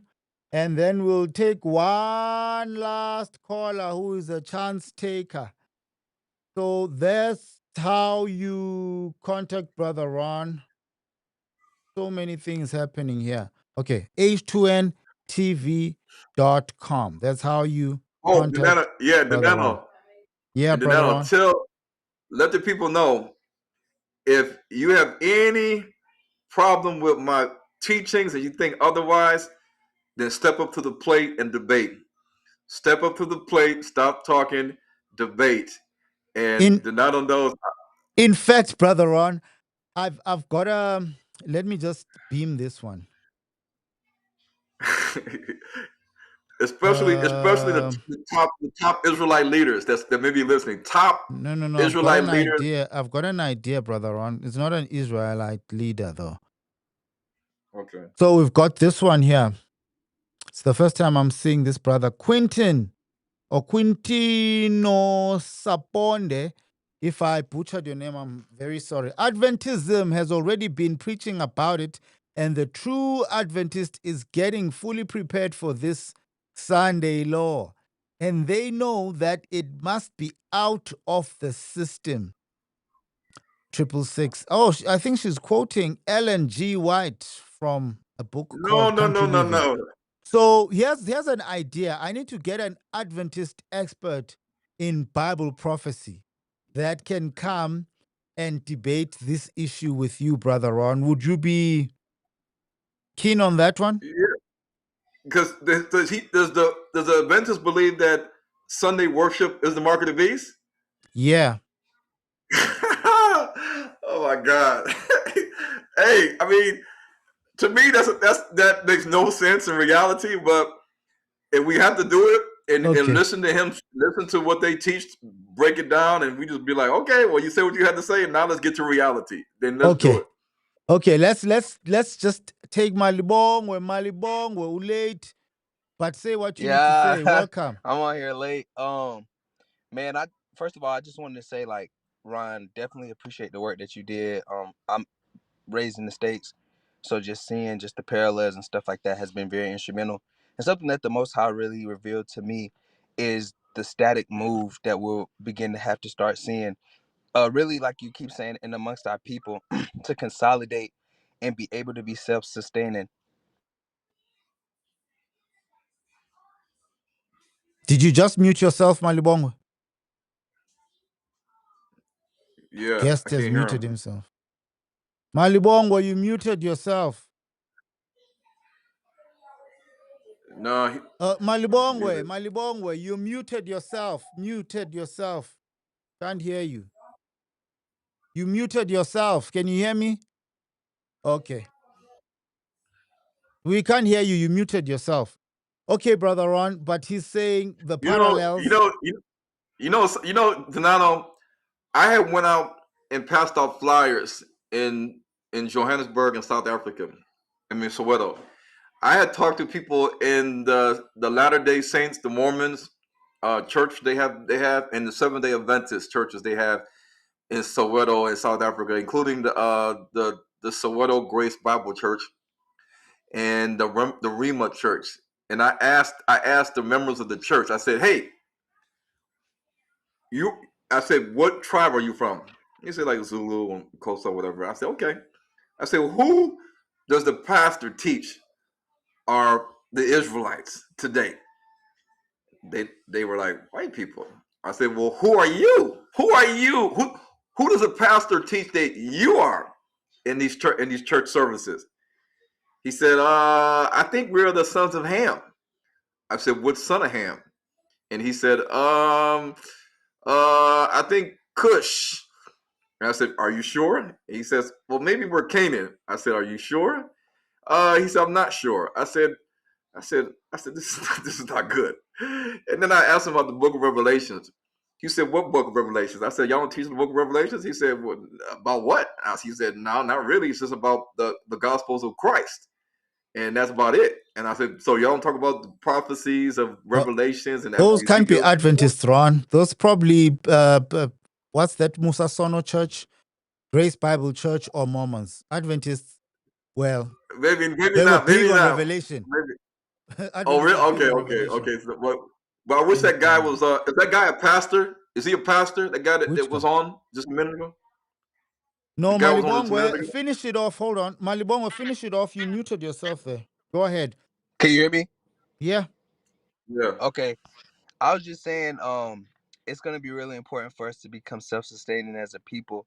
And I think we haven't, I know there's a lot of different people in the movement of who we are as people. And I don't think we've really even begun to scratch the surface about like who the true leaders in that movement will be. Because the majority of us majority of Israel is asleep right now and they don't know who they are as people. So I just wanted to come up there and state that. And Ron, I don't know what I'm not a pastor or anything, and I definitely don't subscribe to like mainstream Christianity as we kind of know it.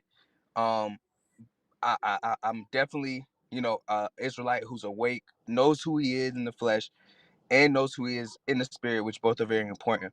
But I think that's something we need to understand. And also just that the religious system and the religious order kind of is going to be dissolved, and the Most High is going to cause his true kingdom to come about. That's when we're going to start to see the true, of course the awakening's happening now, but that's when we're going to continue to see the awakening, just in even broader numbers. And Ron, I really applaud your work, because I mean, for in 2020 and 2018, in those early years when the people knew who we were, but it wasn't as mainstream, you were one of the main people who kind of got the thing started, along with people like Stephen Darby and Omar Tebow. But when we talk about coming together as a people and getting our people to move back to Africa, that's something that that's definitely going to become more of a reality, as times go by and as we see the time, as Babylon fall. So yeah, man, that's all I wanted to say, and I'm definitely Uphi along the Malibongwe? lines of what Ron Uphi? was talking about.